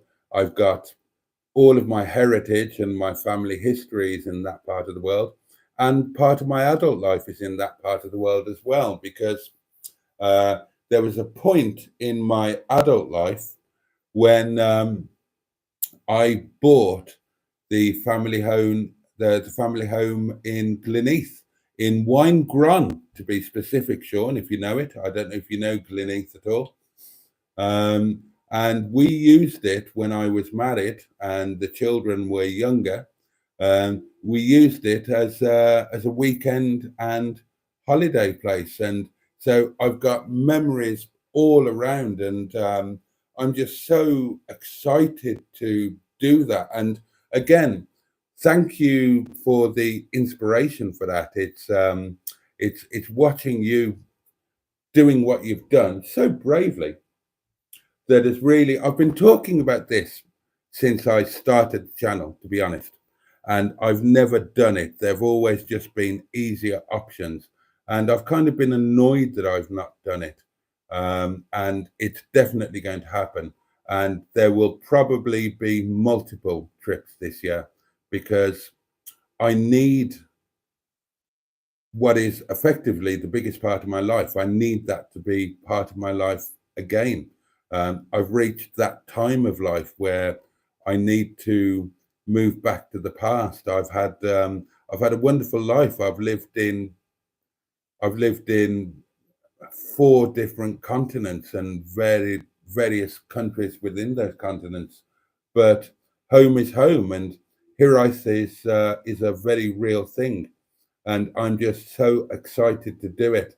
And as I say, the first one will be at some point after St. David's Day, when we've got a little bit more daylight to make the best of the time. But then even in the evenings, as well, you've just proved, if you've been for a nighttime walk, there are things that are to be done, that could be done. And looking down onto Gleneath and Resolven. There we are. There we are. I mean, a lot of memories in Ricos. As I say, my grandfather kept his horses up there. We had these stables up there. When he downsized a bit, then we downsized to a single stables in Bringolog, is it? Underneath the viaduct, the old railway line, the viaduct there. But yeah, a lot of my childhood was driving up and down the Recos Bank in first in a blue Hillman Hunter and then in a brown Hillman Hunter. I loved spending time. My grandfather was my hero, as regular watchers know. And I spent all the time that I possibly could with him. So I'm just so excited about that whole thing. And Sean, if you're still watching, I love your garden. I can see incredible potential to make that into an absolutely fabulous little place. And with everything else that you've got going on, and the potential that you've got for your life personally and for the channel, I can understand why you're thinking about not going down the allotment route, at least immediate, at least not doing it immediately and having a year away, because there's so much else that you could do. You know, turning that home very much into your own place, sorting the garden. I'm so excited for you, and I'm so enjoying living vicariously through you. Frank asks, Paul, do you have any Rover 25 clocks for sale? Mine packed in the other day. I need to sort out a clock for Dickadum. So that's a 45 Traffic Master clock, if anybody knows where I should go. I'm not surprised you're freezing, Sean. I'm glad you're warming up now. And Sean, you won't have seen it, dear boy. But I spoke a little bit on yesterday's daily diary that's up for channel members and goes out to the public tomorrow. But I spoke a bit about the book you mentioned because it's a book that I've loved for over 40 years. And I would love to know if you've started reading it yet. And I'm talking, of course, about the Thomas Fairbank, I Bought a Mountain. Would Mustard be going to Blackpool? Not far from him. Probably not, because he doesn't like fairgrounds and that sort of thing.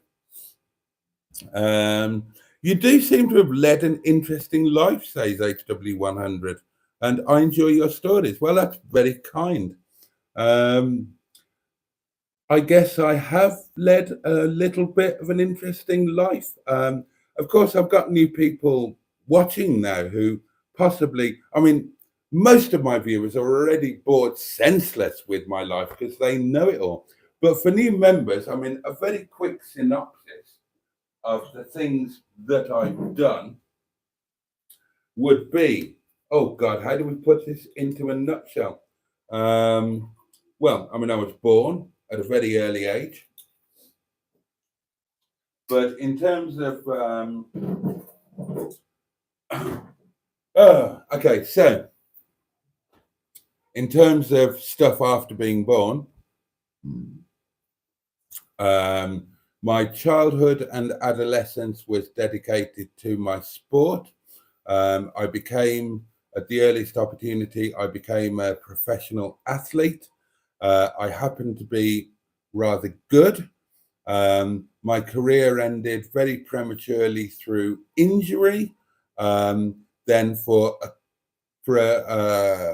a couple of years, I ran a small chain of pub restaurants.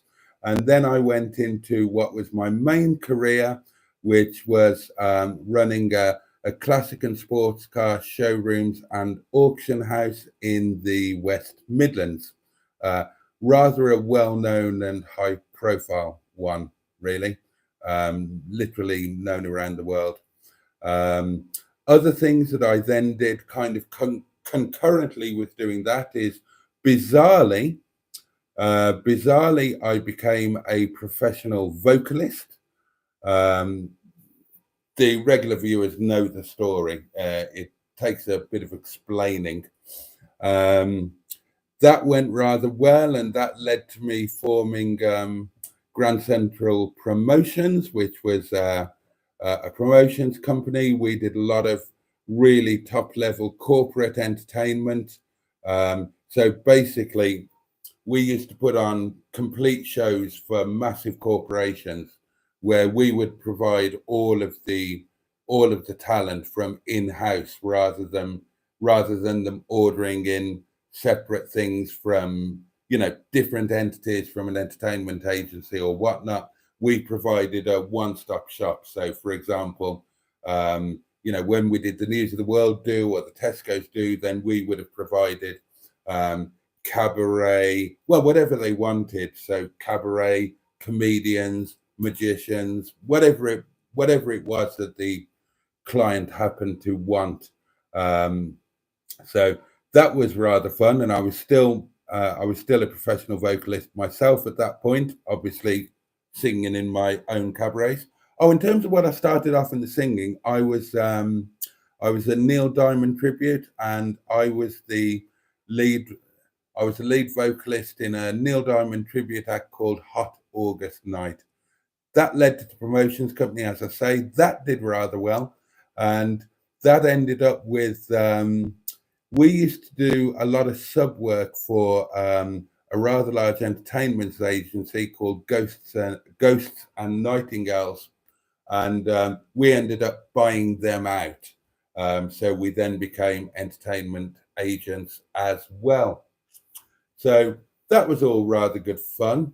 And then in my 30s, after the blind date in Chicago, which has been talked about a bit on the channel, then I started traveling. I had a period away from the car showrooms because because everything else was doing really, really well. And then there was a period where I just didn't need to be here all the time. So I started traveling and living around a bit. So I started off living in the States, but I was commuting between the States and the UK. And then I lived in Ukraine, Africa, France, Belgium. God, I literally, oh, Cyprus, had a house in Cyprus. That was rather lovely. Little village called Pavolia on the southern coast, about 20 minutes from Larnaca. But when I was living there, I was also living in Devon, and I was commuting between Cyprus, Devon, and then I went back to the showrooms. I was enticed back. They offered me a deal that I just couldn't refuse. So then there was kind of a so it was all a bit of a mad period in my 30s. And then in my later 30s, I got married. And that kind of put a stop to all of the shenanigans. I gave up all of the businesses, gave up the mad traveling, the living overseas and whatnot, and settled down. Um, so effectively retired. Um, in terms of business and whatnot, and did the old house husband thing, helped to raise 4 stepchildren, and then scroll forward a bit, and I was promoted from being married to being divorced, and I became incredibly poor, literally overnight, because I took nothing, absolutely nothing. And then life changed in the flip of a coin. After the old divorce, because I suddenly found myself penniless because I left everything. So then I had to get a job, which came as a bit of a shock, and I had to rent a home, and then I had a quite bad work-related accident, and injured myself quite badly, and had to oh god, well, how much do I go into, um, and had to sue my employers. Went through a really bad time during that time, when I was injured and unable to work. I lost both of my parents, and just got into all sorts of trouble in terms of debt and whatnot.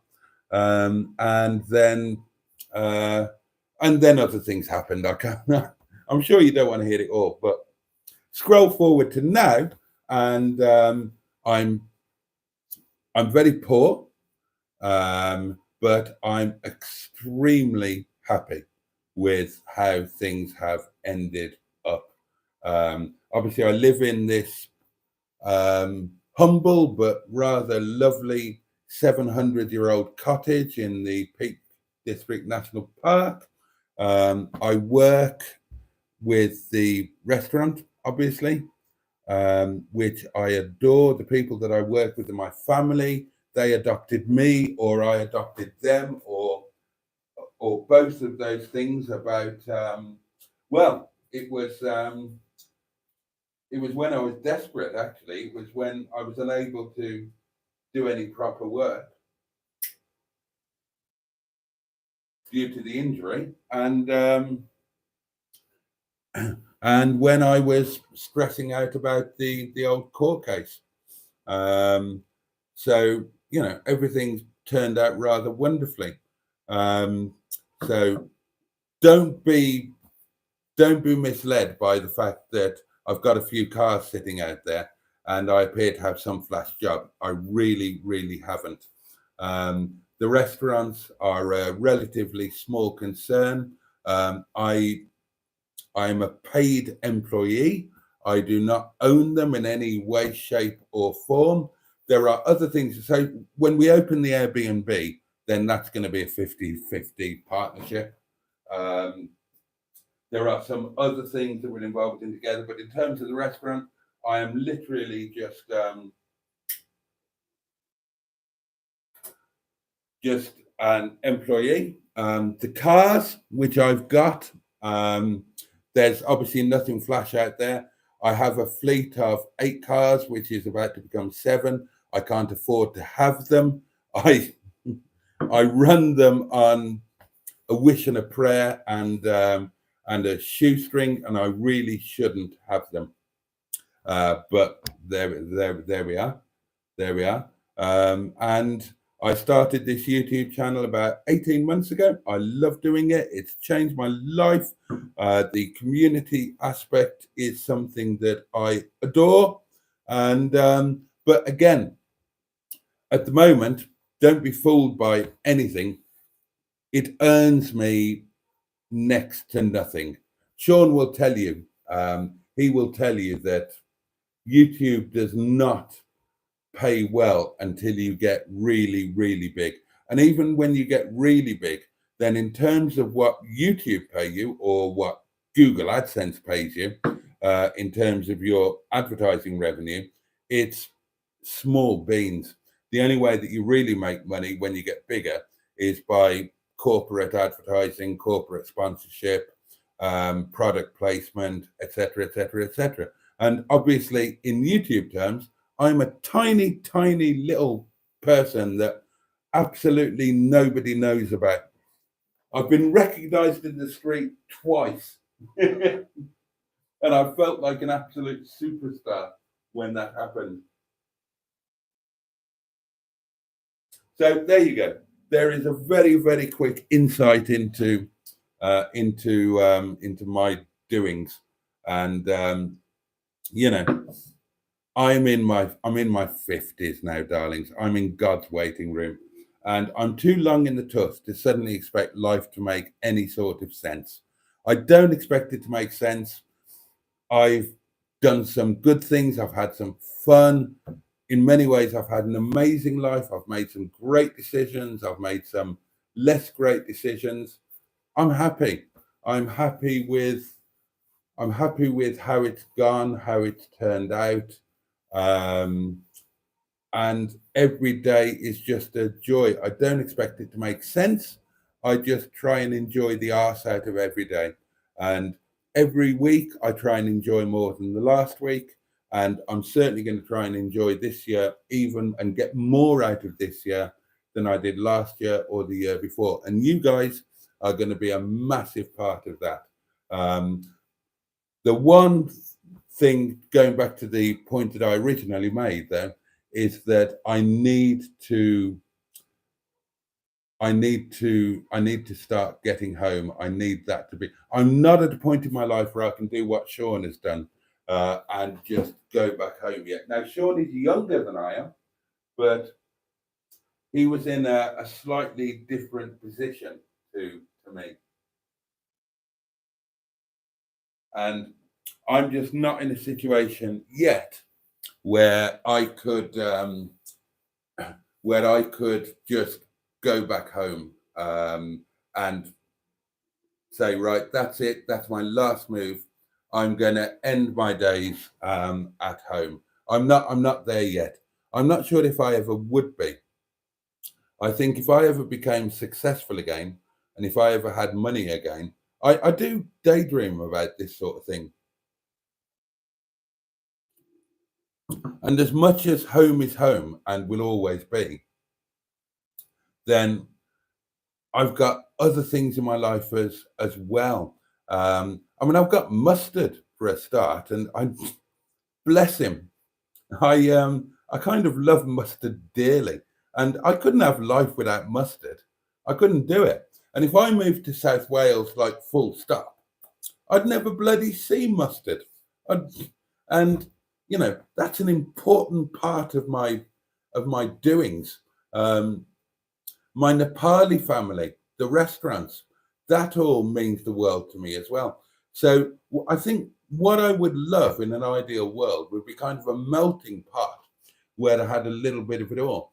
So, you know, in an ideal world, if I became super successful, not that that's ever going to happen, you know, I would settle for just being able to pay off all of the debt that I ran up when I couldn't work, and being able to afford to be as hot as I want to be, which I can't do at the moment.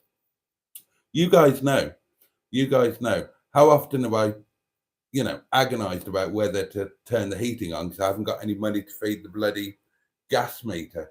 Apart from running too many cars, I'm also trying to pay off all of the debts from that I accrued from that period.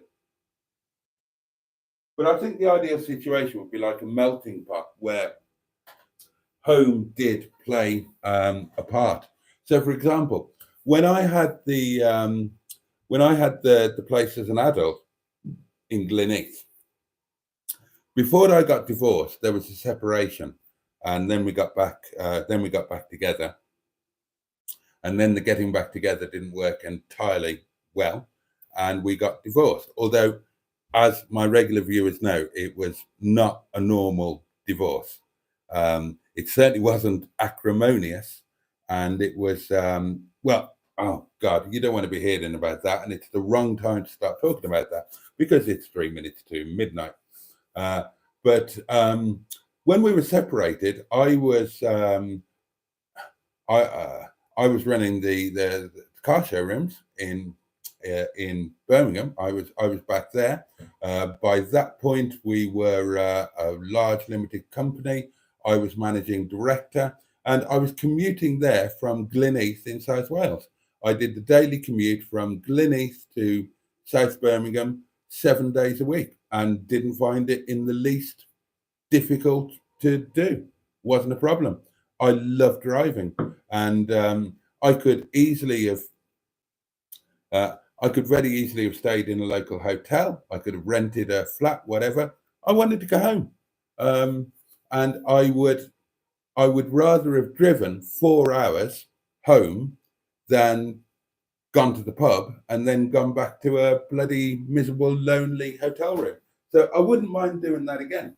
So if I became super successful, and I could afford to buy or rent a place at home and spend 2 nights a week there, that would be absolutely great. And that wouldn't stop me doing the job that I'm doing. It wouldn't stop my relationship with my Nepali family. And it wouldn't stop me and Mustard doing the Mustard and Boaty stuff. But even without being super successful, if I could become just a little bit more successful, then I could still kind of do that, but just staying in a cheap hotel in South Wales. And I've been checking out the Travelodges. There's one in some god awful industrial park or retail park in Merthyr. Merthyr isn't as bad as some people would tell you. I rather like Merthyr, and it's on the cusp of some beautiful areas. Now, my shop, when I was living in Wales, I don't know where you shop, Sean, but my supermarket, I never used to go down the valley to Tesco in Neath. I used to go up the heads of the valleys, and I used to go to Asda, Dowlais Top. In fact, that's one of my very favourite supermarkets. I just love the idea of there being a supermarket effectively perched on top of a mountain. I love Asda in Dowlais Top, and again, that's one of the childhood memory things. But yeah, so that's what I was thinking about earlier, guys, and that's what I've been talking about, and I'm still thinking about it now. That, as you know, over the winter, I've been trying to stay warm, trying to stay alive, and I've been feeding ungodly amounts of cash to that wretched gas meter sitting in there. It's not, it's not like the old days when you put a bent shilling in there. It's all online, isn't it? You have an app. But I've got a smart meter. I've got my electricity and gas smart meter in the pantry of doom there, and that gets fed on a daily basis. And it occurred to me that as difficult as it's been, I've got through this winter, and that means that when the weather starts getting warmer, I'm not going to be spending all that money on gas, and that means that I'm going to have a few bob, which means that maybe every third week, I could go home, and that could become part of my thing. So every third week, I could, on a Monday morning, I could whiz off home to South Wales. Certainly for the first one, I want to do 2 nights, 2.5 days. Get home Monday morning, come back on Wednesday, miss the Tuesday night at work. But if I was doing it regularly, then every third week, because obviously Monday's my yard day with mustard, but 1 in 3 maybe, then I could go home, stay in a hotel, cheap hotel on the Monday night, and go back on Tuesday. So as long as I get my arse out here at a reasonable time on the Monday morning, I could be in Welsh Wales by what, 1 o'clock, 1 o'clock, 1:30, and that would give me, as we're coming into the longer daylight hours, that would give me all of the Monday. I'd have Monday evening to do whatever, whatever you want to do in the evening, and then I'd have Tuesday morning through until about lunchtime, before I would head off back and head back to work for Tuesday night. And I could do that every third week, and the money saved on the gas would pay for the cheap hotel room and the petrol to get down there. And being home could become a regular part of my life. And I think I would love that. I think that is probably the missing part in my life jigsaw puzzle at the moment. Now I come to think about it. I always thought that the missing part would be, obviously, before the accident, I was spending a lot of time in the Maltese Islands. You know how much I love those. And over the winter, then I was going out to Malta for a couple of days every month over winter. It became a second home. I've got lots of friends out there. And I thought that was the missing jigsaw piece. But that kind of stopped with various things, and the pandemic put a stop to that. I've not been to Malta when I used to be out, 6, 7, 8 times a year. I've not been out there for 4 years now, 3 years, 4 years. And I don't think that is the missing part of the jigsaw. I think the missing part of the jigsaw is home, South Wales, the valleys. But anyway, I've rattled on and missed a load of comments. Game on, Boaty, says Barry.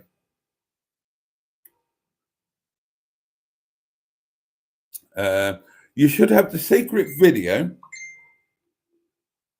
Oh, good on you, Neil. You'll love it. I'll tell you where to go and where to not go. Because you could go to Malta and think that it's a total shithole and have an awful time, because parts of Malta have become awful. I've been going to Malta for over a decade, and I know every inch of it like the back of my hand. And over that time, parts of it have become not nice, and they used to be nice. I always base myself in Ara, not a great place now. Bujiba, to be avoided at all costs.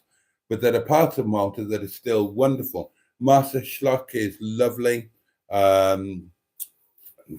Dingley Cliffs are amazing.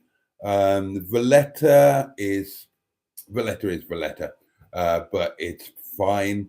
Mdina is, of course, absolutely not to be missed. But the thing that Malta gives you is it gives you Gozo, and Gozo is still mostly unspoiled.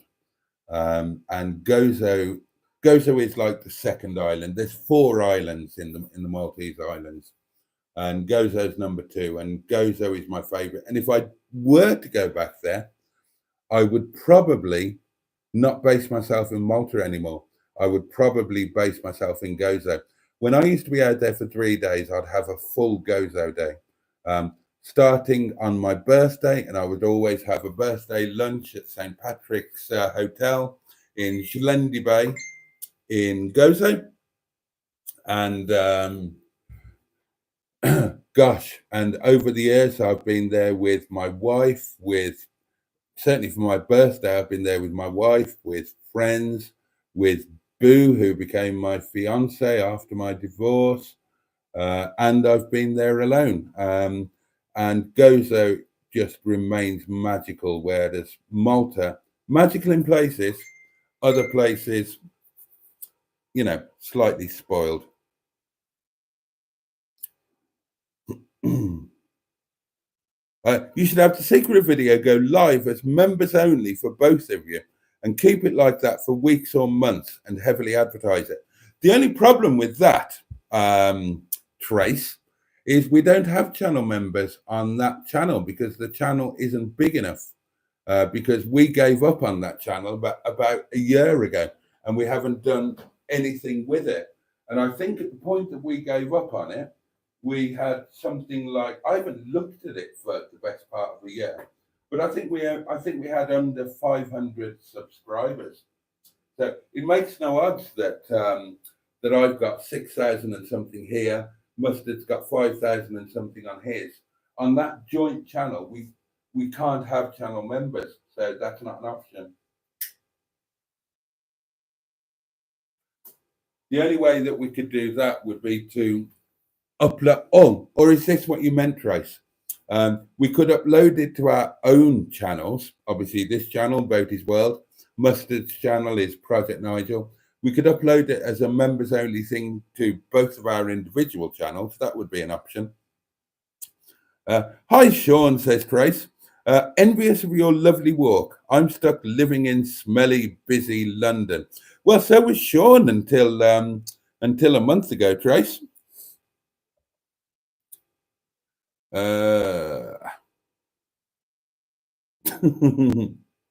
Thank you for a great live, Mr. Boaty, sir, and everyone, says Dan Peters. I'm off to bed due to work. Sorry I couldn't stay longer, but I need to get up as need to support my son. We completely understand that, dear chap. And it is 8 minutes past midnight. I've been rattling on for over 2 hours now, and I'm sure you've had enough. I'm sure you would all like to get off as well.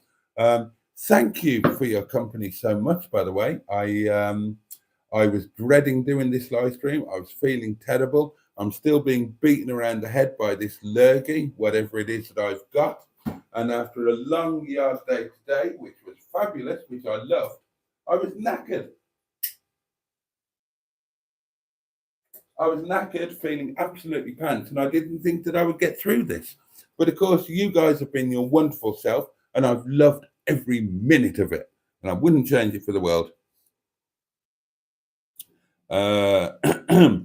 Jimmy F500 says, I'm struggling to keep up with your vids and mischief, Boaty. No wonder you're feeling under the weather with all that editing and everything else you do. Hillman Hunter, wow, like them. Yeah, my grandfather had a series of Hillman Hunters, and they were eventually replaced with, an Allegro estate. And then that became an Austin Princess. And then that became, what did that become? Oh, I think that became a Citroen AX when he finally downsized. It became a Sierra. It became a Sierra. And then the Sierra became an AX. And that was the car that he ended his driving days in, and which I inherited. And I used that little 1.5 diesel Citroen AX. I used that as a mad little runaround because at the time my grandfather gave me that little Citroen AX, my two cars were a Porsche 931 Turbo and a Porsche 928. And it might amaze you, but neither of those were particularly economical vehicles. Whereas the little Citroen 1.5 diesel would do about 11 million miles to the gallon. And I've never really been that up myself about what I drive.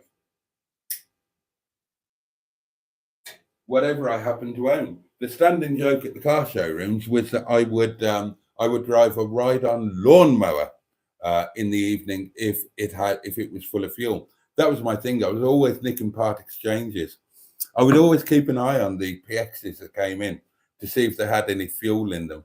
Because, free fuel is free fuel, isn't it? Why, just because I had a Ferrari 355, why go out and put money into that when a Volkswagen Passat comes in with 190,000 mile up it and half a tank of diesel. I'm going to use the free diesel, mate. So that little Citroen AX was quite a fabulous little thing. And God, I'd forgotten about this. My second date with the lady that became my wife, I took her to Paris in that Citroen AX. We drove to Paris in that little Citroen AX. I can't remember why I took that rather than one of the Porsches, but I did. Maybe I was testing her to see if she'd still be interested in me if I didn't have a flash car. And we had the best time. I remember I think that was when I thought, this is a woman that I'm going to marry, because she didn't turn a hair at driving to France in a little Citroen AX diesel. Didn't bother her in the least. As far as Max was concerned, a car was a car. And she's still the same now. I mean, she's rich and successful. And the last time that we were in touch, she was still driving the two cars that I bought her. A Ford Focus, a 2001 Ford Focus, as her daily, real, sorry,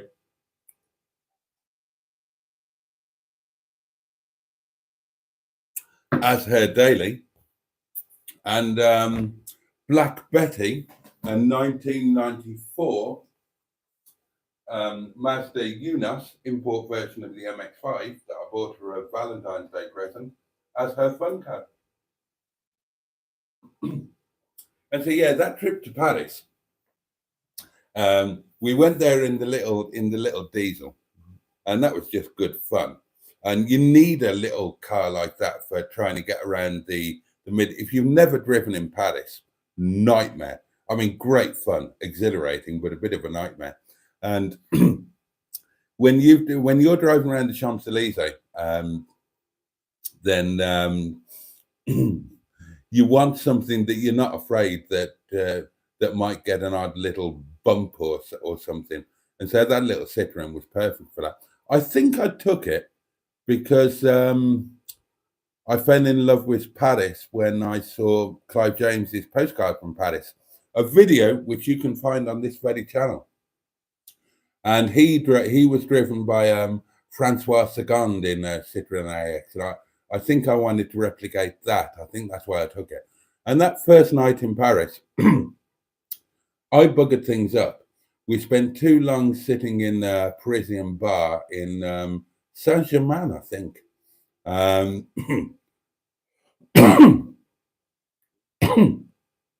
Sorry. Lost track of time, we did, or I did, and all of the restaurants were closed. And bless her, Mags just said, took charge of the situation. I can remember this as if it was yesterday. Found a shop that was open, brought baguettes, meat, whatever, butter, good French salted butter. We went back to the hotel room, and Mags made us a picnic in the hotel room. With meat and cheese and pickles, whatever she could buy in this little shop. And I remember vividly that she spread the butter onto the baguettes with a bank card, with a credit card or debit card, because of course we didn't have any cutlery. And I just remember that night and thinking, this is the one that you should marry, son.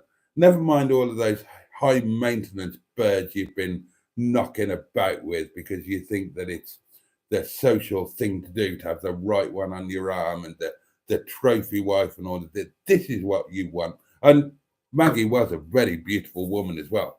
It's not like she was a total minger.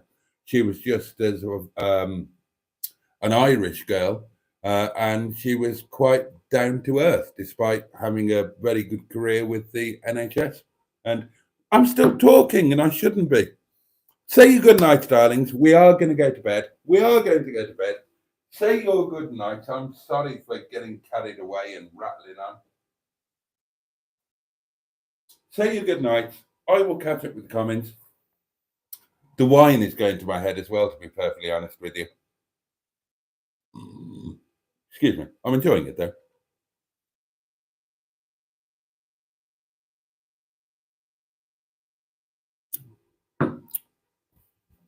Right. Let's get through the comments, say our good nights, and let's go. Let's go to bed. I've actually had dreams, says Buddy Scrotter, about buying my old family home and living in it. How strange is that? Possibly not strange at all. Maybe it's a thing.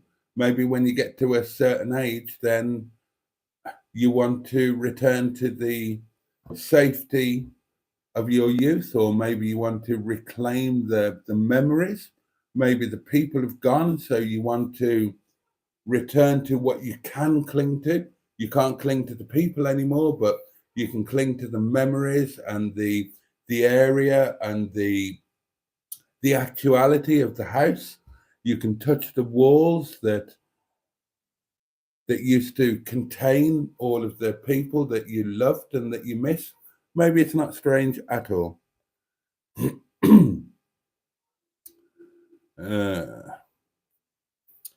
uh, Sean says, look forward to seeing your Welsh adventures. Sean, I would love you to be part of my Welsh adventures. I was thinking about that. You've got a significant birthday coming up, haven't you?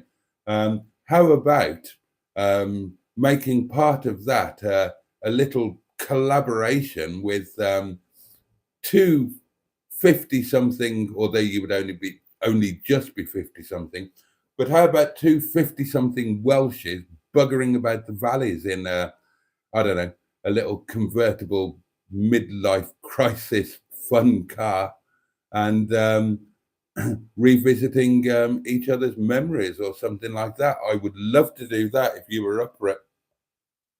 Sean says, John, I subscribe to your channel. Very interesting stuff on there. Well done, sir. And I would encourage you all to subscribe to Sean's channel. It is a joy at the moment. It's sorry, this thing is killing me. Hopefully, not literally. Sean is like the perfect mix. You've got the presentation is that of a consummate professional, which of course he is. Sean's background, professional background, is all in film and TV work. So as a presenter, he's what you would expect. He's the consummate professional. Absolutely direct polar opposite to me, this shambling old wreck. But that is combined with a very deep openness and honesty about his own life and his own situation.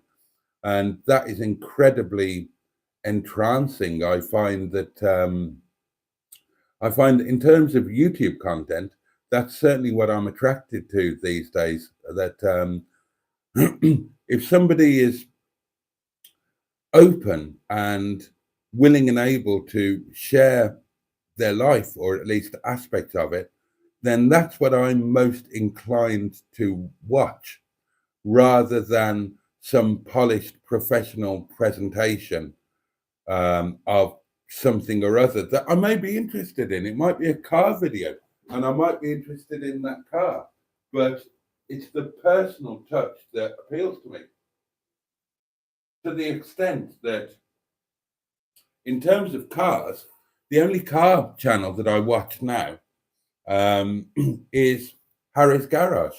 I don't watch any of the other ones that you guys all do.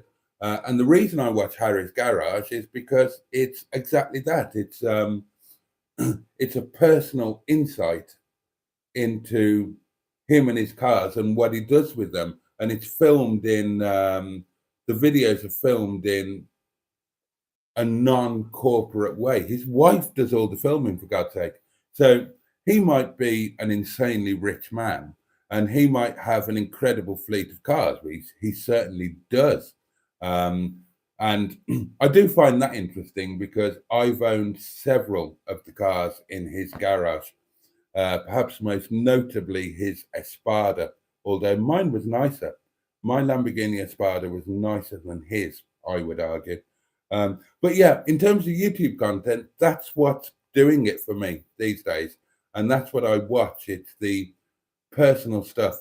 I don't have a television, as you guys know. I gave up watching, mostly I gave up watching commercial television 10 years ago. I watch the odd thing on my iPad, normally sport, normally boxing or F1. Otherwise, what I watch is the YouTube, and I get as invested in some other people's videos and by extension lives as you guys are kind enough to do with mine. There's only a handful. There's only a handful of channels that I watch now. Harry's Garage, Mustard, of course, Project Nigel. Sean now is my go-to.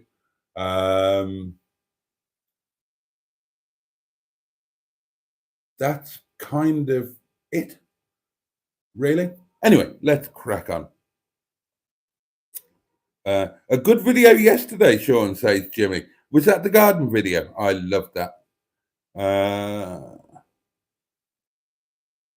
No, Neil, none of that is true. You're a terrible man.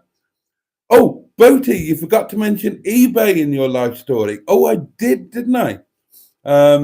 Yes, I did. I completely forgot about eBay. And eBay was a great big part of my life.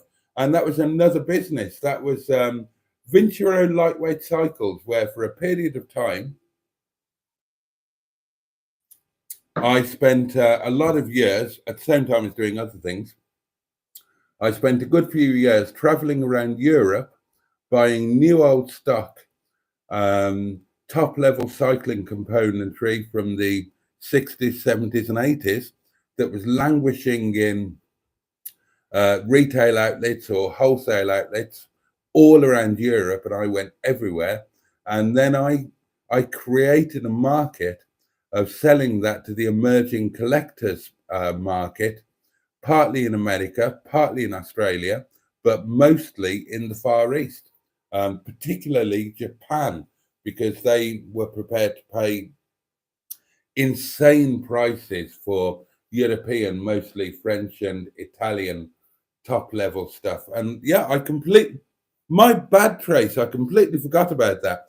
And for those who don't know, that's how Tracy and I met. Well, virtually. We've never met in real life, even though we've known each other for, what is it, Trace? 20 years now? Boaty forgot when he was a gigolo. Well, Jimmy, yeah, I didn't mention that either. I wasn't a gigolo. When I started at the car showrooms, I was a very fit, really quite handsome young man, and I did work as an escort for a while. But that's completely another story. Oh, we'll catch up on all of this another night. It's too late now. Very interesting, says HW100. Glad you're happy with life now. Just shows money's not everything. Absolutely. Haven't started reading the book yet, but I will, says Sean. And it's a lovely book. And please don't stick it on the shelf and forget about it. It's amazing. The book I'm talking about, it's on the Daily Diary, which will be publicly available tomorrow. Very quickly, it's written by a guy called Thomas Furbank. He was a Canadian, in theory. He had a Canadian father and a Welsh mother from North Wales. His father passed away when he was still very young. He was raised by his mother and her people in the hills of North Wales. At the age of 21, he bought a ridiculously remote hill farm in Snowdonia in Capel Curig. And he and his wife, a lady called Esme, who was an actress and horse riding teacher, they tried to make this farm a going concern. And they wrote a book about it just before the Second World War. And they were the pioneers in what is still now a thing on YouTube and in various other places. They tried to live off the land. They were the ultimate ecologists, however you want to term it. They were inveterate hill walkers. So, I mean, they were seen as lunatics, of course, by the locals, but they actually made a go of running this nonsensically harsh and remote Snowdonian hill farm between them. And then excuse me, and then the Second World War kicked in, and good chap that he was, Thomas signed up, became an officer, won medals, performed with incredible bravery. And then none of this is in the book, by the way. You wouldn't know this from the book. The book ends as the Second World War is about to begin. Fabulous book. Do read it, all of you. I Bought a Mountain, Thomas Fairbank. But to fill you in on the bits that you won't get from the book, as I say, he went off to war in the Second World War, performed with great honor as an officer, but also the war led to a divorce with him and Esme. And gentleman that he was, he gave Esme the farm. They both found new partners. Esme continued to farm the farm with her new partner. And she launched, I can't remember what the name of the organization was, but it was Snowdonia National Park thing, where she was one of the ecologists who, as well as being a farmer herself, she was at the forefront of the movement to absolutely maintain Snowdonia National Park as a protected area of great national beauty, and continued to do so until she died. And Thomas remained mostly in North Wales until he died as well. So, but it's a fabulous book. Do read it, everybody. Where are we? You only live once, Jason, says Joe. Very true. I'm still waiting for YouTube fame and fortune. Ha ha, says Sean. Sean, you're on the verge, mate. It's going to go massive for you very soon, I would imagine. In fact, it's already starting. Look at the numbers that you're doing. Look at the numbers that your moving video got, and look at the numbers that you're getting immediately as soon as you upload a video now. And it doesn't matter what it is. It's you talking about your actual life and doing it incredibly well.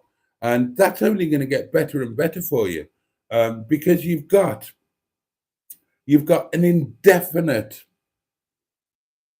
range, possibility of material there. All you've got to do is film it and present it as you, and they're flocking to you to watch. You're doing amazing numbers, getting amazing feedback, and it's brilliant to see. And that can only grow for you. So, yeah, I mean, I would argue that you're not just on the verge. I'd say you've teetered over the verge and you're entering into the really good time. And bless you for it. You bloody deserve it. You've done such a brave thing. And I hope you become massive. I hope you become the YouTube voice of South Wales. There you go. God knows you've got the voice for it. Oh, April 23rd. There we are. Hello, Sean, says Mustard. I've heard lots about you. Yeah, that'll be from me. I've banged on about it.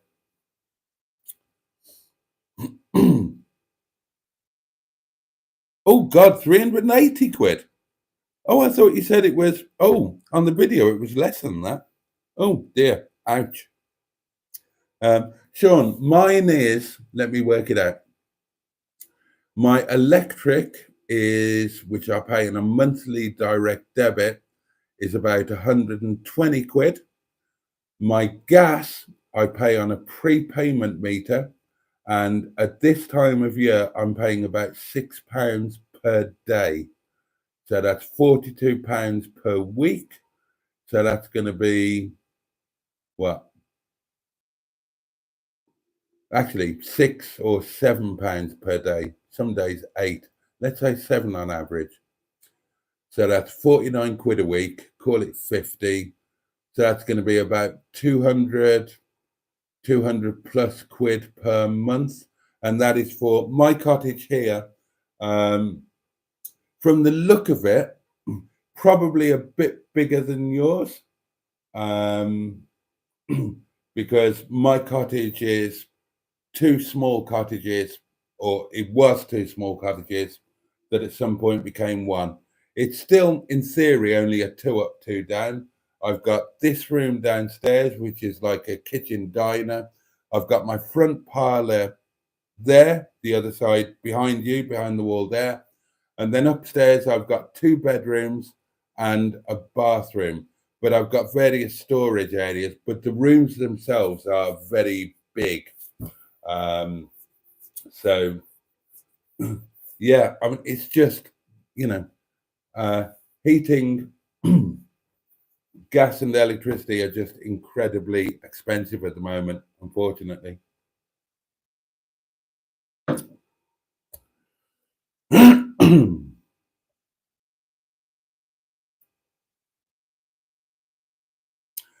Oh, you shop at Waitrose and get it delivered. Well, of course, you haven't got a card at the moment, have you, Sean? So I can completely understand that. I used to love driving up the heads of the valleys to Dowlais Top, and I look forward to doing that again. When I come on my first visit, which will be, as I say, sometime after St. David's Day, then I do a thing like hotel camping, get a cheap hotel, do everything on the cheap, so making my own food. I've got this wonderful thing from Neil as a birthday gift. Fabulous little device. So this means that when I'm away, I don't have to buy an expensive takeaway or go to a restaurant or anything like that. I can take food with me or buy food from a supermarket, and I've got the means to heat it up in my hotel room. So it's kind of like camping, but in a hotel. I'm looking at, as I say, I was looking at the Travelodge in Merthyr, 40 quid a night, something like that. But you can be sure that I will be going to Asda on Dowlais Top and reliving some old memories, and whatever I need, I will get from there. A little bit of something to drink, because obviously at night in the hotel, I will be live streaming. You know, I'm going to share it all with you lot. Make myself a bit of supper. I might just take some staff curry or whatever, or I might buy something to. Anyway, there we are. Oh God Almighty! It's 25 to 1. I'm ill. I'm tired. I wanted to go to bed, and instead, I've been happily rattling on at you lot for in excess of 2.5 hours.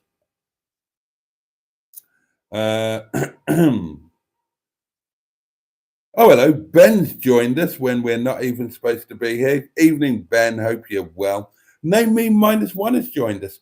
Why not top up the meter when you don't need to give you a buffer for when you are poor? Because that's that's too sensible. That's not me.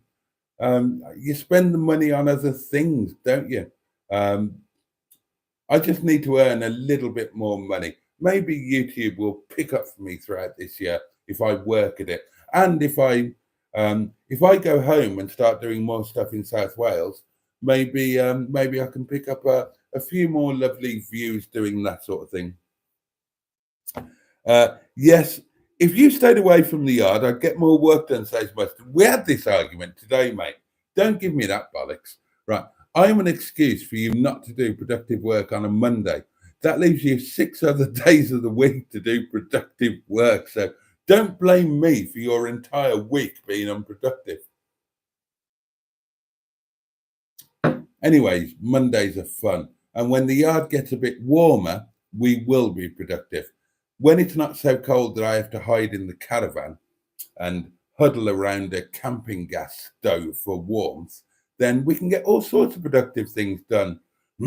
I will even work on my own cars. And I did a good thing today. I did a good thing for us. So, yeah, all of you who were saying, why don't you just put your Mustard and Boaty cars in the garage next door to get the work done? From now on, that is exactly what we're going to be doing, because I arranged that today. So there, stick that in your pipe and smoke it. I hear you a parody of your good self in Todmorden now, Father. Yes, many people have commented on this. Captain Mustard made a video without my knowledge where for 15 long minutes he pretends to be me. And for those asking if I've watched it and is there going to be legal action, it was released to channel members about 3 nights ago, 2 or 3 nights ago.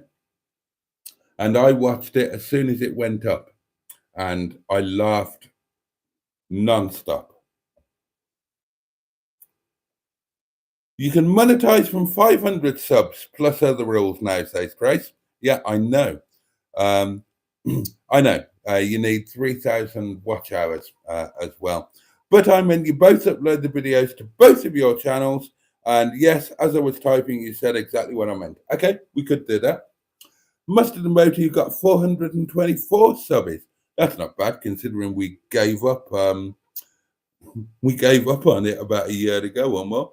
Boaty, you will wear yourself out. Yeah, but what a way to go. I'm not going to bed, says Mustard. Do a live, says Jimmy Quinn. You go to bed, says Mustard. Good night, Boaty and all in chat, says Trisha. I'm off to bed, says Joe. Good night, all. Do a live, Paul, says Barry. I never go to bed before 4 a.m., says Jimmy Quinn. Bloody hell. Trace isn't off to bed yet either. Oh, well, I'm going to leave you all to it then. You stay up all night if you fancy it.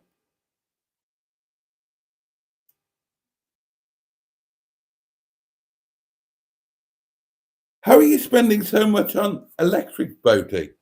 I have the same rooms as you and I use 40 to 50 quid a month. Don't know, Trace. I guess I've got a lot of electric things going on. Not a clue. Not a clue. Right, darlings, that's it. It's way too late. I need to get some supper. I need to collapse into bed. Thank you for bearing with me tonight over this 2 hours and 40-minute live stream. God above.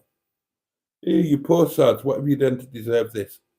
So, yeah, that's it. See you tomorrow, 11 o'clock tomorrow night, and it will just be one little hour. Don't worry, it won't be a repeat of this. Oh, no.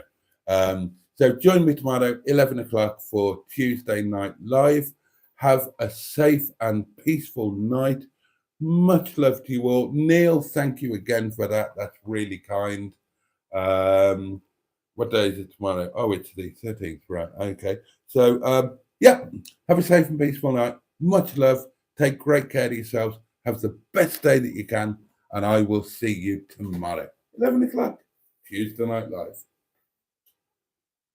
But you, and of course, bosh.